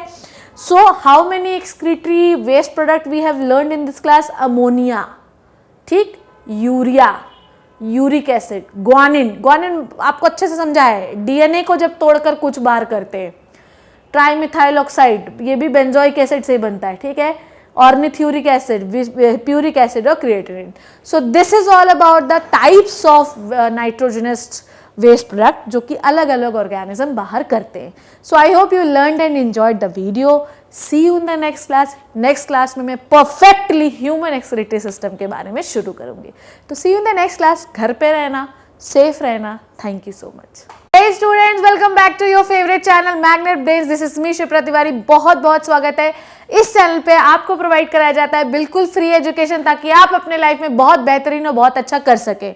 लास्ट क्लास में हम लोगों ने खत्म कर लिया था पूरा तामझाम, जिसमें मैंने आपको सिखाया था कि types of excretory waste product in the different types of animal groups या different types of excretory waste in the different types of animals, ठीक है। तो ये हम लोगों ने खत्म कर लिया था। आज हम लोग परफेक्टली शुरू कर रहे हैं ह्यूमन एक्सक्रीटरी सिस्टम के बारे में। ह्यूमन एक्सक्रीटरी सिस्टम के बारे में अगर आप लोग पढ़ रहे हैं या हम लोग पढ़ रहे हैं तो वी शुड नो कि हमें पढ़ना क्या है। ह्यूमन एक्सक्रीटरी सिस्टम में बच्चों हमको पढ़ना है 2 किडनी, 2 यूरेटर, 1 ब्लैडर और 1 यूरेथ्रा, ओके। तो ये जो पूरा एक्सक्रीटरी सिस्टम है ये पूरा आपको दिख रहा है। इस एक्सक्रीटरी सिस्टम में आपको यूरिनरी सिस्टम के बारे में पढ़ना है, क्योंकि डाइजेस्टिव सिस्टम में आप सॉलिड वेस्ट निकालते हैं पर यूरिनरी सिस्टम में आप लिक्विड वेस्ट निकालते हैं, ठीक है। तो बेसिकली ह्यूमन एक्सक्रीटरी सिस्टम में आपको पढ़ना क्या है, आपको पढ़ना है यूरिनरी सिस्टम। क्या पढ़ना है आपको, यूरिनरी सिस्टम के बारे में पढ़ना है। यूरिनरी सिस्टम मतलब यूरिन बाहर निकालने का प्रोसेस आपको पढ़ना है। आई बात समझ में। नाउ अब जो मैं पढ़ाने वाली हूं वो कान खोलकर अच्छी तरीके से दिमाग में घुसाकर सीखिएगा क्या बोल रही हूं मैं। तो human excretory system consist of a pair of kidney, हाँ मैडम समझ गए, अ पेयर ऑफ यूटरस नहीं भाई साहब, इट इज द यूरेटस, ठीक है, यूरेटस, यूरिनरी ब्लैडर एंड यूरेथ्रा, ठीक है। तो ह्यूमन एक्सक्रीटरी सिस्टम में होता है 1 पेयर किडनी, 1 पेयर यूरेटर और आपका यूरेटर और 1 यूरिनरी ब्लैडर और 1 यूरेथ्रा। इन सब के बारे में हम लोग अब डिटेल से पढ़ना शुरू कर रहे हैं। ये वीडियो बना हुआ है तो इसमें आपको 2 किडनी पढ़नी है, हाँ मैडम। इसमें 2 यूरेटर पढ़ना है, जी मैडम। इसमें आपको पढ़ना है 1 ब्लैडर, जी मैम। और आपको 1 पढ़ना है urethra. Done done done done. Now चलिए आगे बढ़ते हैं। देखिए, let's talk about the kidneys, okay. Kidneys को हम लोग रिनल के नाम से भी जानते हैं। तो अगर कोई बोले कि renal artery, renal vein, renal artery, तो आप समझना कि किडनी के बारे में बात कर रहे हैं।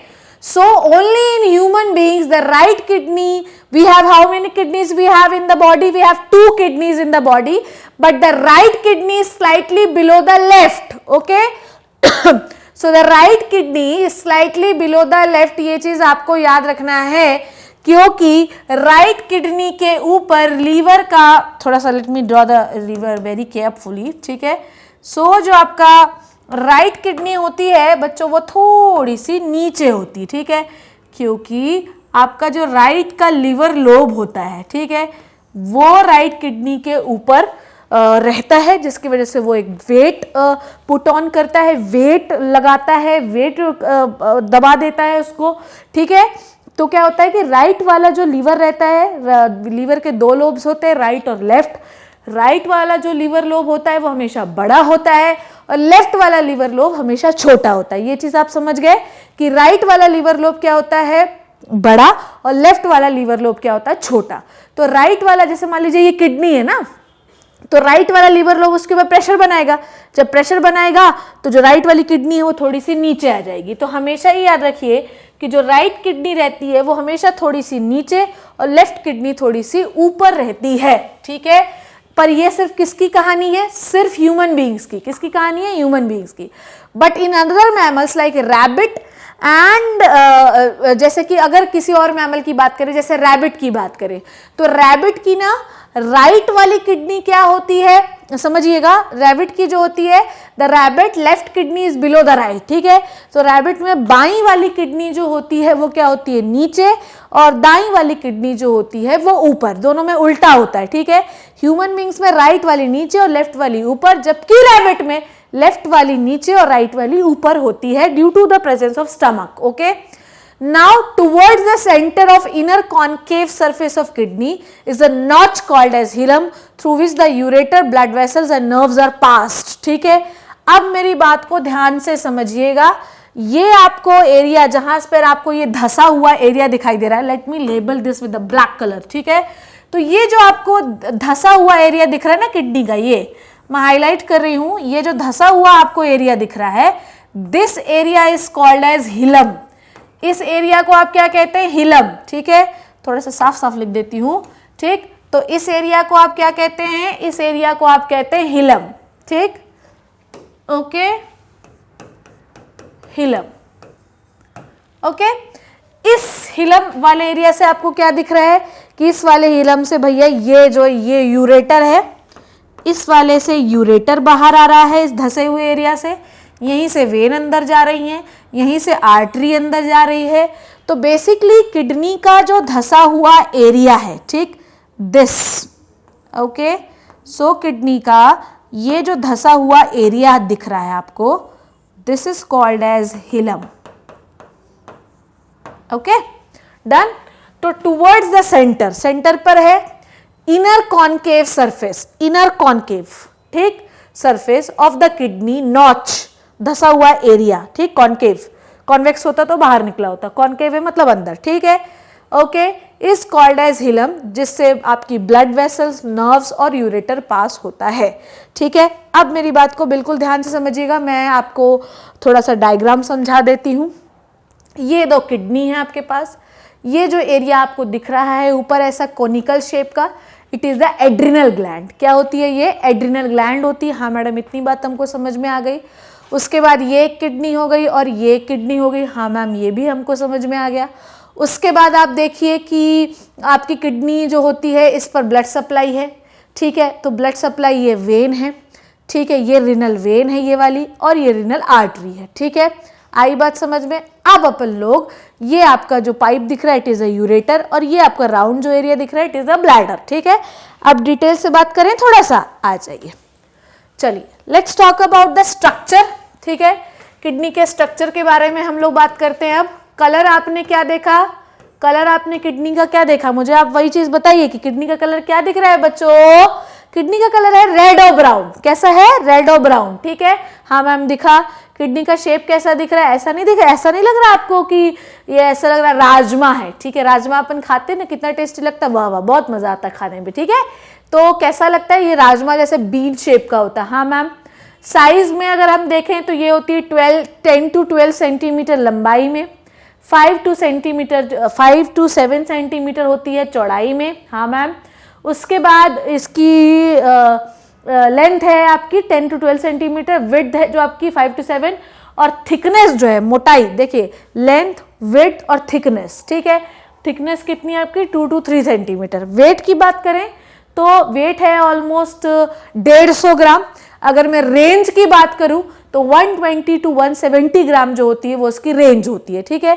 अब अगर मेल की बात करूं, मैं किसकी बात करूं, मेल की बात करूं, तो मेल में किडनी का वेट थोड़ा सा लिटिल थोड़ा सा ज्यादा होता है, 10-20 ग्राम, और फीमेल में थोड़ा सा कम होता है, ठीक है।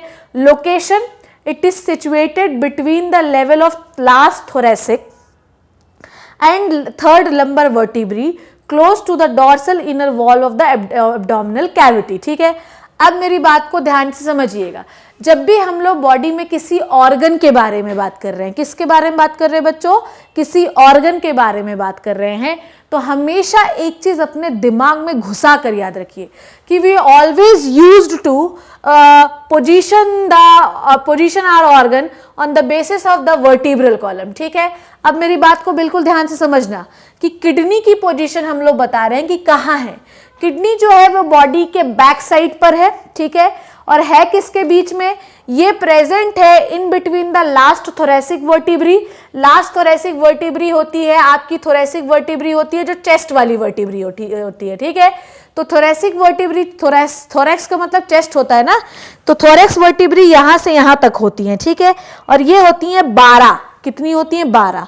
तो ये किसके बीच में प्रेजेंट है, ये प्रेजेंट है आपकी 12वीं थोरेसिक वर्टिब्री के और आपकी 3rd लंबर वर्टिब्री।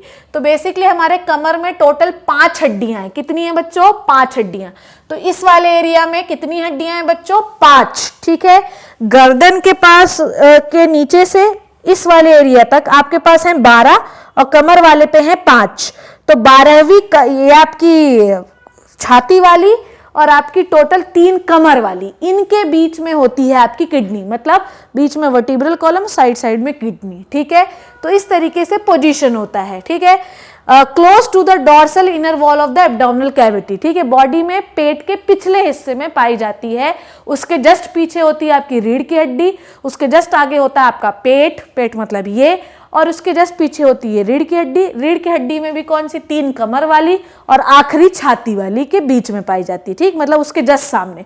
तो ये हो गई रीढ़ की हड्डी, ये हो गई किडनी और ये हो गया आपका पेट, मतलब ये वाला एरिया। तो कौन सा एरिया है, 3 हो गई कमर वाली और 1 हो गई आपकी आखिरी छाती वाली, ठीक। तो 4 आपकी रीढ़ की हड्डी के सामने पाई जाती है आपकी दोनों किडनियां, ठीक है। नाउ किडनी जो होती है वो हमेशा याद रखिएगा कि रेट्रोपेरिटोनियल होती है। रेट्रोपेरिटोनियल का मतलब यह है कि किडनी के ऊपर के जो कवर होते हैं वो कभी भी कंप्लीटली कवर नहीं होती। किडनी की जो कवरिंग रहती है वो आधी रहती है। रेट्रो का मतलब होता है आधा और पेरिटोनियल का मतलब होता है कवरिंग, ठीक है, आई बात समझ में। तो आपकी जो किडनी होती है वो रेट्रोपेरिटोनियल है। क्या है आपकी किडनी, रेट्रोपेरिटोनियल है, मतलब आधी कवर है। उसका जो आउटर लेयर होता है बच्चों, हमेशा याद रखो कि basically we have 3 layers into the kidney. जो आउटर लेयर होती है वो हमेशा जो होती है किडनी को आधा कवर करती है, okay. So kidneys are retroperitoneal, present outside the peritoneal cavity, ठीक है, लेट इट बी, ठीक है। Now so this is the basic structure of the kidney, ठीक है। चलिए आ जाइए, देखिए क्या है। सो किडनी जो होती है बेसिकली इसके 2 पार्ट होते हैं। द आउटर वन, ये जो ब्राउन पार्ट आपको दिख रहा है, it is called as cortex, और जो इन्हें रेड वन पार्ट दिख रहा है, it is called as medulla. अभी हम लोग बिल्कुल बेसिक स्ट्रक्चर के बारे में बात कर रहे हैं। तो outer one is called as बच्चों cortex and the inner red one is called as medulla, ठीक है। तो किडनी की कवर हो गई, kidney is called as retroperitoneal organ, ठीक है। किडनी के 2 पार्ट होते हैं, बाहर वाला पार्ट इज कॉर्टेक्स, अंदर वाला इज मेड्यूला, ठीक है। अब किडनी पे ये जो आपको स्ट्रक्चर दिख रहे हैं ना पिरामिड शेप के, 1 2 3 4 5 6 7, ये एक येलो कैविटी में खुल रहे हैं, ठीक। सारे पिरामिड जैसे स्ट्रक्चर 1 2 3 4 5 6 7 जितने भी स्ट्रक्चर है वो एक कैविटी लाइक स्ट्रक्चर में खुल रहे हैं, और इस कैविटी लाइक स्ट्रक्चर को हम लोग कहते हैं रिनल पेल्विस। क्या कहते हैं, रिनल पेल्विस। मैं आपको रिनल पेल्विस इस वाले स्ट्रक्चर में भी दिखाती हूँ कहाँ, ये देखिए, ये वाला आप एरिया अगर आप हाईलाइट करके देखें, जितने भी ये पिरामिड जैसे स्ट्रक्चर हैं, बिल्कुल ध्यान से देखिएगा, जितने भी ये पिरामिड जैसे स्ट्रक्चर है, ये हो गया, ये हो गया, ये हो गया, ये हो गया, ये सब एक कैविटी लाइक स्ट्रक्चर में खुल रहे हैं, जिसे हम रिनल पेल्विस के नाम से जानते हैं। डन। उसके बाद आपने देखा कि इसी रिनल पेल्विस एरिया में आपका यूरेटर जो है बाहर निकल रहा है, इसी से रिनल आर्टरी और रिनल वेन भी अपना ब्लड ट्रांसपोर्ट कर रही हैं। So it is the basic structure of the kidney. इसमें कोई बहुत ज़्यादा टफ चीज़ नहीं थी। तो ये क्या हो गया अपना किडनी का पोजीशन, ये हो गया पूरा उसका स्ट्रक्चर, ये हो गया उसका एक बेसिक स्ट्रक्चर, ठीक है। Now let's talk about the evolution of kidney in the vertebrates, ठीक है। Let's talk about the evolution of the kidney in the vertebrates, ठीक है।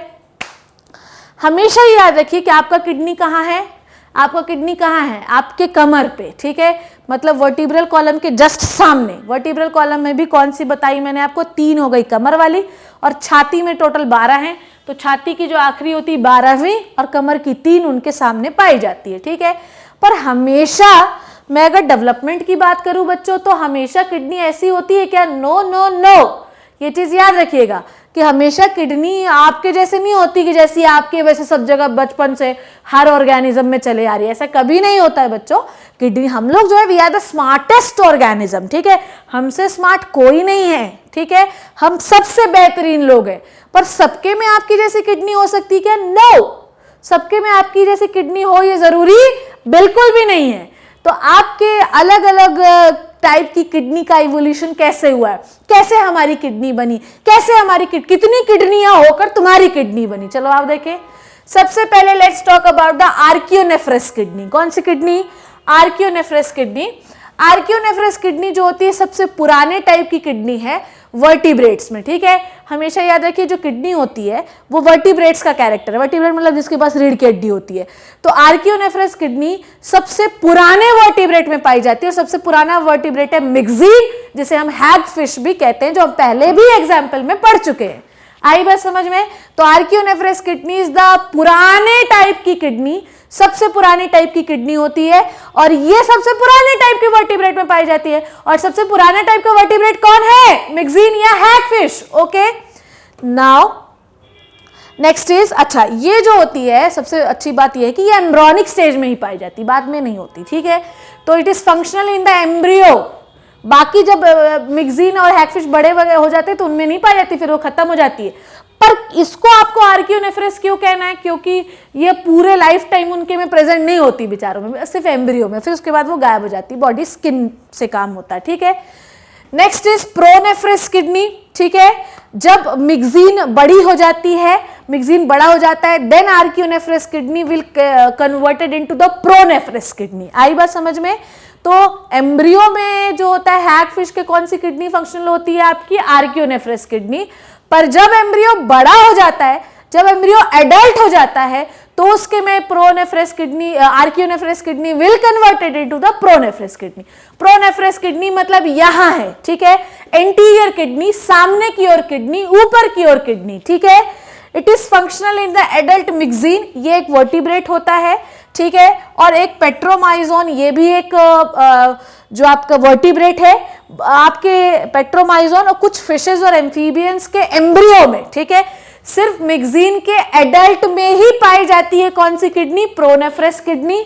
जबकि पेट्रोमाइजोन और कुछ फिशेज और एम्फीबिया के एम्ब्रियो में प्रोनेफ्रस किडनी पाई जाती है, जो कि एंटीरियर पार्ट मतलब ऊपर की ओर होती है। डन। नेक्स्ट इज मिडिल किडनी, ठीक, ओके। सो प्रोनेफ्रस, मीजोनेफ्रस, मेटानेफ्रस, ओके। तो इनकी किडनी कहाँ है? प्रोनेफ्रस, इधर साइड है। कहाँ पे पाई, किस में पाई जाए? मिक्सीन। मिक्सीन क्या है? सबसे पुराने टाइप का वर्टिब्रेट, ठीक। मिक्सीन के एम्ब्रियो में कौन सी किडनी थी? आर्कियोनेफ्रस किडनी, ठीक है। पर जब मिक्सीन बड़ी हुई, which is a type of vertebrate, connecting link है आपकी, ठीक है, वर्टिब्रेट और नॉन वर्टिब्रेट, इन वर्टिब्रेट के बीच की मिक्सीन, हैगफिश कहते हैं इसको अपन। तो जब वो बड़ा हो गया तो उसमें कौन सी किडनी आ गई? प्रोनेफ्रस। आगे आइए, मीजोनेफ्रस या वॉल्फियन किडनी के बारे में हम लोग बात करते हैं, ठीक है। देखिए क्या होता है, इसको आप मिडिल किडनी कहते हैं, मतलब ये छाती वाले एरिया में आती है, ठीक। पेट्रोमाइजोन, कुछ फिशेज और एम्फीबियंस के एम्ब्रियो में कौन सी किडनी थी? पहले प्रोनेफ्रस। पर जब वो बड़े हो गए तो उनके में कौन सी किडनी आ गई? मीजोनेफ्रस। मीजोनेफ्रस किडनी मतलब मिडिल में आ गई। और पेट्रोमाइजोन का एडल्ट, फिशेस का एडल्ट, एम्फीबियंस का एडल्ट और रेप्टाइल्स, अच्छा ध्यान से समझो, किसके किसके एडल्ट पे? जिस जिसके एम्ब्रियो में कौन सी किडनी थी? प्रोनेफ्रस। अब उनके एडल्ट में होगी मीजोनेफ्रस। डेवलप हो गए, जब आप एडल्ट हो गए ना, मतलब आप डेवलप हो गए, तो इसके एम्ब्रियो में थी प्रोनेफ्रस, इसके एम्ब्रियो में थी प्रोनेफ्रस, और इसके एम्ब्रियो में भी थी प्रोनेफ्रस। पर जब ये एडल्ट हुए तो इनके में कौन सी किडनी हो गई? मिडिल किडनी, मीजोनेफ्रस डेवलप हो गई वो, ठीक है, जब बड़े, जैसे जैसे बड़े होते गए। पर यही किडनी अब आपके रेप्टाइल, बर्ड्स एंड मैमल्स के किस में होगी? एम्ब्रियो में। आप कुछ समझ रहे हैं मैं क्या पढ़ा रही हूं? देखिएगा, आर्कियोनेफ्रस सबसे पुराने वाले जो आपका वर्टिब्रेट था उसके किस में पाई गई? उसके एम्ब्रियो में पाई गई। पर जब वो बड़ा हो गया तो किडनी किस में कन्वर्ट हो गई? प्रोनेफ्रस में, ठीक है। पर आपके फिशेस, एम्फीबियंस और पेट्रोमाइजोन के एम्ब्रियो में अब प्रोनेफ्रस है, उनके एडल्ट में अब कौन सी हो गई? मीजोनेफ्रस। अब आपके रेप्टाइल, बर्ड्स और मैमल्स के एम्ब्रियो में कौन सी है? मीजोनेफ्रस। पर अब वो डेवलप होकर किस में कन्वर्ट हो जाएगी? मेटानेफ्रस। मतलब हम लोग भी इसमें ही हैं, ठीक है। पर जब किडनी डेवलप हुई, ठीक है, it is called as posterior kidney, पीछे की ओर आ गई किडनी आपकी डेवलप होके, इवॉल्व होके, ठीक है। तो एंटीरियर किडनी मतलब सामने की ओर किडनी, मीजोनेफ्रस मतलब मिडिल की ओर किडनी, सामने, ठीक, छाती में सामने की ओर किडनी दिखेगी सामने की ओर। मिडिल किडनी मतलब छाती में बीच की ओर किडनी, और मेटा मतलब पीछे की ओर किडनी और नीचे की ओर किडनी, ठीक है। सो मेटानेफ्रस किडनी ये पीछे की ओर पाए जाने वाली किडनी है, सबसे ज्यादा एडवांस किडनी है। मैमल्स मतलब हम लोगों में, बर्ड्स में, रेप्टाइल्स में, इन सब के एडल्ट में यही किडनी पाई जाती है। Mesonephros plus metanephros, it is called as opisthonephros. Metanephros kidney of mammals is the most advanced kidney because it carries the functional loop of Henle to help the concentrate urine and to make same hypertonic as compared to the blood. अब मेरी बात को ध्यान से समझना। So pronephros, mesonephros, metanephros, याद रखना है इसको, ठीक है। Pronephros hagfish, mesonephros petromyzon, amphibians, fishes, metanephros mammals, birds, reptiles, ठीक है, एडल्ट में। उसके बाद मैंने आपको बताया कि what is metanephros is the most advance type of kidney, ठीक है। Metanephros is the most advance type of the kidney. क्यों most advance type of kidney है? क्योंकि हम एक दिन में करीब 1000 लीटर ऑफ यूरिन बना देते हैं, पर निकाल कितना रहे हो? सिर्फ 1.5 लीटर। तो बाकी इतने सारा लीटर क्या किया? तुमने एब्जॉर्ब किया ना, तो तुम्हारे किडनी में कुछ तो ऐसा होगा। इस कुछ तो ऐसा जो है, it is called as loop of Henle, जो कि मैं आपको बाद में पढ़ाऊंगी भी। ये लूप ऑफ हेनले पूरा पानी खींच लेता है और ज्यादा पानी लॉस नहीं होने देता, जबकि ये जो कहानी है ये आपके प्रोनेफ्रस और मीजोनेफ्रस में नहीं होती इतनी ज्यादा। इसलिए हमारी किडनी सबसे ज्यादा डेवलप है, जो बॉडी में पीछे की ओर और आपके एब्डोमिनल कैविटी में पाई जाती है। मीजोनेफ्रस बॉडी में बीच में, छाती हो गई, पेट हो गया बीच में। एंटीरियर किडनी मतलब सामने की ओर किडनी और छाती में ऊपर की ओर है, ठीक है। So this is all about the evolution of kidney. I hope you learned and enjoyed the video. See you in the next class. Next class में आपको किडनी का इंटरनल स्ट्रक्चर पढ़ाऊंगी। घर पे रहिए, सेफ रहिए। Thank you so much. Hey students, welcome back to your favorite channel Magnet Brains. This is me Shipra Tiwari. बहुत बहुत स्वागत है and very very happy Sunday and happy holiday to all of you. तो last class में हम लोगों ने क्या पढ़ा था ये आपको बहुत अच्छे से याद होना चाहिए।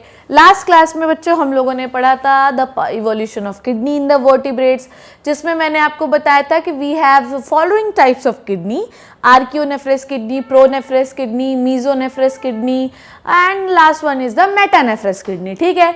सो हमने इसमें पढ़ा था कि जो आपकी प्रोनेफ्रस किडनी होती है वो इवॉल्व हुई, तो वो जो आपकी मीजोनेफ्रस में इवॉल्व हुई, फिर मीजोनेफ्रस इवॉल्व हुई तो मेटानेफ्रस किडनी में इवॉल्व हुई। हम लोगों में कौन सी किडनी होती है बताइए? हम लोगों में पाई जाती है मेटानेफ्रस किडनी। मेटानेफ्रस किडनी जो होती है ये आपके कमर वाले एरिया में होती है, ठीक है। और ये किडनी जो होती है ह्यूमन बींग्स के पास होती है। आई होप कि ये आपको पता होना चाहिए, और लास्ट क्लास में मैंने आपको पढ़ाया भी था, ठीक है। तो आज मैं, क्योंकि अपन ने किडनी का इवोल्यूशन तो शुरू कर ही लिया था, सो let's talk about the covering of the kidney, कि किडनी के पास कौन कौन से कवर होते हैं, ठीक है। तो हम लोगों ने लंग्स में पढ़ा था। लंग्स में हम लोगों ने क्या पढ़ा था कि pleura is the covering of lungs, cardium is the covering of heart. तो हम लोगों ने कवरिंग तो सबकी पढ़ी थी, वैसे ही बेचारी किडनी भी तो है। Kidney is the visceral organ, वो भी तो बेचारी ब्लड को फ्लो करती है। तो किडनी के ऊपर भी एक प्रोटेक्टिव लेयर होती है, and the protective layer is known as what? The protective layer is known as renal capsule, ठीक है। पर जैसे कि आप लोगों ने लंग्स में पढ़ा था पैराइटल प्लूरा, विसरल प्लूरा, जैसे कि अपने हार्ट में पढ़ा था पेरिकार्डियम, मायोकार्डियम, एंडोकार्डियम, तो वैसे ही किडनी में भी 3 कैप्सूल्स होते हैं। हालांकि प्रोटेक्शन के पॉइंट ऑफ व्यू से बात करूं तो किडनी को इतने ज्यादा प्रोटेक्शन की जरूरत है नहीं, क्योंकि लेयर्स के अलावा किडनी को प्रोटेक्शन देने वाले बहुत सारे लोग हैं। जैसे किडनी को वर्टिब्रल कॉलम भी प्रोटेक्शन देती है, जैसे कि किडनी को रिब केज का लास्ट जो आपकी रिब होती है वो भी प्रोटेक्शन देती है। तो किडनी को प्रोटेक्शन देने वाले बहुत सारे लोग हैं। तो क्या इसका मतलब कि उसे कोई प्रोटेक्टिव कवरिंग की जरूरत नहीं है? ऐसा बिल्कुल भी नहीं है। कोई भी विसरल ऑर्गन अगर वो ब्लड को फ्लो करवाता है, पंप करवाता है, कुछ भी करवाता है, अगर उसके चारों तरफ से ब्लड फ्लो हो रहा है, देन उसको जरूरत है किसकी? प्रोटेक्टिव लेयर्स की। किसकी जरूरत है बच्चों? प्रोटेक्टिव लेयर्स की, क्योंकि हो सकता है कि ब्लड से कोई इंफेक्शन एंट्री ले रहा हो, ठीक है, हो सकता है कि ऑर्गन डैमेज हो जाए, किसी ने घुसा मार दिया, गिर गए, चोट लग गए, फट गए, मरने वाले हैं। तो कुल मिला के ये प्रोटेक्टिव लेयर्स जो होती हैं ये किडनी को आपके क्या देती हैं? प्रोटेक्शन, सुरक्षा प्रोवाइड करवाती हैं। तो how many layers kidney have for the protection? There are 3 layers in the kidney have for the protection. The number 1 is called as renal fascia. I am talking about from outer to inner, okay? तो सबसे outer layer जो होती है kidney की वो होती है renal fascia.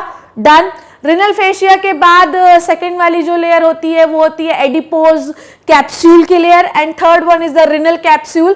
अब मेरी बात को ध्यान से समझिएगा, मैं एक छोटी सी किडनी को ड्रॉ करती हूँ जिससे आपको चीजें और ज्यादा क्लियर हो जाएंगी। सो this is the kidney, so this is my beautiful kidney. तो इसकी सबसे आउटर लेयर कौन सी होती है? इसकी सबसे आउटर लेयर है भैया रिनल फेशिया। क्या है ये? Renal fascia. रिनल फेशिया जो है, फेशिया आप समझिए कि कोई भी ऑर्गन जो है, अगर मैं बात करूं कार्डियम की, तो आपने पेरिकार्डियम में भी पढ़ा था कि वो भी जो लेयर होती है वो वाइट फाइब्रस कनेक्टिव टिश्यू से बनी हुई होती है। तो मैं किसी भी ऑर्गन के बारे में बात कर रही हूं, कोई भी विसरल ऑर्गन के बारे में बात कर रही हूं, तो हमेशा बाहर से जर्क लगने के, बाहर से चोट लगने के, बाहर से इन्फेक्शन होने के चांसेस सबसे ज्यादा है। तो ऑब्वियसली उसमें बाहर की ओर से प्रोटेक्शन जो है सबसे ज्यादा चाहिए। तो बाहर की जो लेयर होती है वो जनरली जो होती है वो क्या होती है? मजबूत होती है। और जहां भी मैं बॉडी में मजबूती की बात कर रही हूं तो ये हमेशा याद रखना, जो कि मैं कम से कम 150, 200, 500 बार बता चुकी होंगी, कि जहां कहीं भी हम बॉडी में मजबूती की बात कर रहे हैं वहां पर एक चीज अपने दिमाग में घुसा लीजिए कि वहां पर एक टिश्यू जो सबसे ज्यादा कॉमन होगा वो है आपका व्हाइट fibrous connective tissue. याद आया आपको? So how many fibers we have in the body? We have 2 fibers in the body. One is the white and second is the yellow. ठीक है? तो येलो क्या देता है आपको? इलास्टिसिटी प्रोवाइड करता है, ओके? जबकि व्हाइट आपको क्या प्रोवाइड करता है? Strength, okay? तो जहां पर भी आउटर लेयर होती है, जहां पर भी प्रोटेक्शन की सबसे ज्यादा जरूरत होती है, वहां पर कौन सा टिश्यू पाया जाता है? वहां पर पाया जाता है आपका white fibrous connective tissue. Please always remember this. और जहां पर भी इलास्टिसिटी, फ्लेक्सिबिलिटी की जरूरत होगी वहां पर जो टिश्यू पाया जाएगा वो होगा येलो फाइब्रस कनेक्टिव टिश्यू। तो यहां पर रिनल फेशिया में प्रेजेंट होता है व्हाइट फाइब्रस कनेक्टिव टिश्यू जो किडनी को स्ट्रेंथ, प्रोटेक्शन, सुरक्षा, ठीक है, और क्या कहें कि बहुत ज्यादा इन्फेक्शन से प्रोटेक्शन प्रोवाइड करता है। So second one layer is the adipose layer. अच्छा, मुझे ये बात जैसे कि मैं अपनी तो बात नहीं करूंगी पर मैं कुछ लोगों की बात करना चाहूंगी। जैसे कि मान लीजिए कि लोग कहते हैं कि जो मोटा होता है, ठीक है, जो मोटा होता है, कहीं आप लोग मेरे ओर तो नहीं इशारा कर रहे हैं, खैर जो भी है, अगर कर भी रहे हैं तो क्या फर्क पड़ता है यार। तो मान लीजिए कि जो भी मोटा है तो उसमें शॉक एब्जॉर्ब करने की क्षमता बहुत ज्यादा होती है, ठीक है। लोग ये कहते हैं कि अगर आप ज्यादा गद्दा रजाई ओढ़ के जाएंगे तो आपको ठंड कम लगेगी और ऊपर से कोई आपको मारेगा तो आपको चोट नहीं लगेगी, और ये बिल्कुल सही बात है। अब क्या होता है कि जो भी टिश्यू में फैट होता है, क्या होता है, जिस भी टिश्यू में क्या होता है बच्चों? फैट होता है। तो फैट क्या करता है? हमेशा शॉक को एब्जॉर्ब कर लेता है। जनरली हम लोग फैट एब्जॉर्बिंग टिश्यूज को क्या कहते हैं? Cushions of the body. क्या कहते हैं? Cushions of the body. 9th class में इन चीजों के बारे में आपने बहुत अच्छे से पढ़ा होगा। मैं ज्यादा इलैबोरेट करके अब एडिपोज टिश्यू पढ़ाने नहीं चली जाऊंगी, क्योंकि पता चला कि मैडम अब 2 घंटे एडिपोज टिश्यू ही पढ़ा रही हूँ, तो मैं एडिपोज टिश्यू नहीं पढ़ाऊंगी। मुझे ऐसा लग रहा है कि 9th क्लास में आप लोगों ने पढ़ा होगा, आप इतने प्यारे बच्चे हैं तो आपको आता भी होगा। एडिपोज टिश्यू वो टिश्यू होते हैं जो फैट को स्टोर करते हैं। तो किडनी की जो मिडिल वाली लेयर होती है वो बनी होती है एडिपोज टिश्यू से, जो कि फैट को स्टोर करने वाले टिश्यू होते हैं। इसीलिए जब आप अपनी किडनी को दबाते हैं, अब अपनी किडनी को नहीं दबाना, असलियत में जब आप डॉक्टर बन जाएंगे तो जब आपको बॉडी डाइसेक्शन के लिए मिलेगी तो किडनी भी मिलेगी, तो किडनी को जब आप प्रेस करेंगे तो वो दबेगी। वैसे भी हर विसरल ऑर्गन प्रेस करने पर दबता है, पर किडनी अलग ही फ्लेक जो है तो स्पॉन्जी दिखाई देगी due to the presence of adipose tissue, ठीक है। Now if I am coming to the inner one layer. The inner one layer is called as the renal capsule. Renal capsule की अगर मैं बात करूं तो रिनल कैप्सूल सबसे internal layer होती है जो कि बेसिकली आपकी बनी होती है, वहां पर रिच सप्लाई होती है ब्लड की, ठीक है, तो इसे आप रिनल कैप्सूल कहते हैं, जो किडनी की इमीडिएट लेयर होती है, सबसे internal layer. So how many layers we have renal fascia, adipose layer and the renal capsule. ठीक है, अगर मैं स्ट्रक्चर में देखूं, ठीक है, तो ध्यान से देखिए. सो ये वाली जो लेयर है it is a fibrous layer. ये वाली जो लेयर दिख रही है आपको, middle one is the adipose layer and third one layer is the renal capsule. ठीक है, अब बिल्कुल ध्यान से मेरी बात को समझिएगा. ठीक है, 3 लेयर तो अपन लोग समझ गए. अब आप देखिए कि एक एक एरिया को समझिएगा, ध्यान से देखिए. जहां पर आपकी किडनी, बिल्कुल ये एरिया समझिएगा, जहां पर आपकी किडनी बेंड हो रही है, अंदर की ओर घुस रही है, उस एरिया को आप कहते हैं हिलम. उस एरिया को आप क्या कहते हैं? हिलम. जहां पर भी आपकी किडनी घुसती है अंदर की ओर, ठीक है, लाइक दिस, अगर मैं बोल रही हूं ये, तो दिस एरिया, ये और ये, यहां पर एरिया, दिस एरिया, जैसे ये राउंड लगाया भी हुआ है, इस एरिया को आप कहते हैं हिलम. क्या कहते हैं बच्चों? हिलम कहते हैं. आई बात समझ में? अब मैं बात करती हूं किडनी का internal structure. So how many protective layer we have in the kidney? We have 3 protective layer. Outer one is fascia, inner one is adipose and third one is the capsule. Capsule के अंदर जब आप आते हैं, ठीक है, जब capsule के अंदर आपको आते हैं तो आपकी किडनी 2 जोन में डिवाइड होती है. Outer one is the cortex and inner one is the medulla. ठीक है, तो जब आप कैप्सूल के अंदर आते हैं तो आपकी किडनी के 2 जोन्स होते हैं. इन जोन्स को आप क्या कहते हैं बच्चों? आउटर वन को कहते हैं कॉर्टेक्स एंड इनर वन को आप कहते हैं मेड्यूला. ठीक है, आई बात समझ में? तो जब कैप्सूल के अंदर आप आते हैं तो आउटर वन को क्या कहते हैं? कॉर्टेक्स एंड इनर वन को आप कहते हैं मेड्यूला. ठीक है, आई बात समझ में? नाउ अब आप मेरी बात को, ये एडिपोज टिश्यू देखो बीच बीच में पाए जा रहे हैं. ओके, अब मेरी बात को ध्यान से समझिएगा. ठीक है, तो ये वाला लेयर क्या हो गया? ये एरिया आपको क्या दिखाई दे रहा है? कॉर्टेक्स दिखाई दे रहा है. और जो ये पिंक वाला एरिया आपको दिखाई दे रहा है, ये दिखाई दे रहा है आपको मेड्यूला. अब जो चीज ध्यान देने वाली है वो आपको अब समझनी है. ठीक है, अब आप क्या देख रहे हैं? अब आप ये देख रहे हैं कि यहां पर आपको कुछ पिरामिड जैसे स्ट्रक्चर दिखाई दे रहे हैं. दिखाई दे रहे हैं? ठीक है, दिखाई दे रहे हैं आपको ऐसे पिरामिड जैसे स्ट्रक्चर.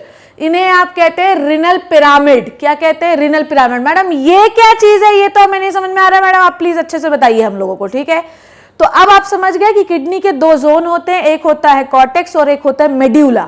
बाहर वाला zone is cortex and inner one zone is called as medulla. ठीक है, इतनी बात समझ में आई आपको?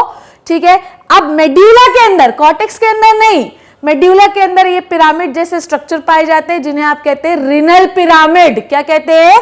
Renal pyramid. ठीक है, आई बात समझ में? इसमें कोई परेशानी तो नहीं है? अब मेरी बात को बिल्कुल कान खोलकर सुनेंगे. ठीक है, अब आप देखिए कि ये जो पिरामिड है, ये जो भी पिरामिड है, बिल्कुल ध्यान से समझिए, ये जो भी पिरामिड है वो जिस जगह से ओपन होते हैं उसे आप कहते हैं, या जिस जगह टिप जो होती है पिरामिड की उसे आप कहते हैं रिनल पेपिला. क्या कहते हैं? Renal papilla. तो outer layer is called as, outer zone of the kidney is called as cortex, inner zone of the kidney is called as medulla. Medulla में होते हैं पिरामिड. पिरामिड जो होते हैं जिस जगह पर ओपन होते हैं उसे आप कहते हैं रिनल पेपिला, या tip of the pyramid is called as papilla. आई बात समझ में?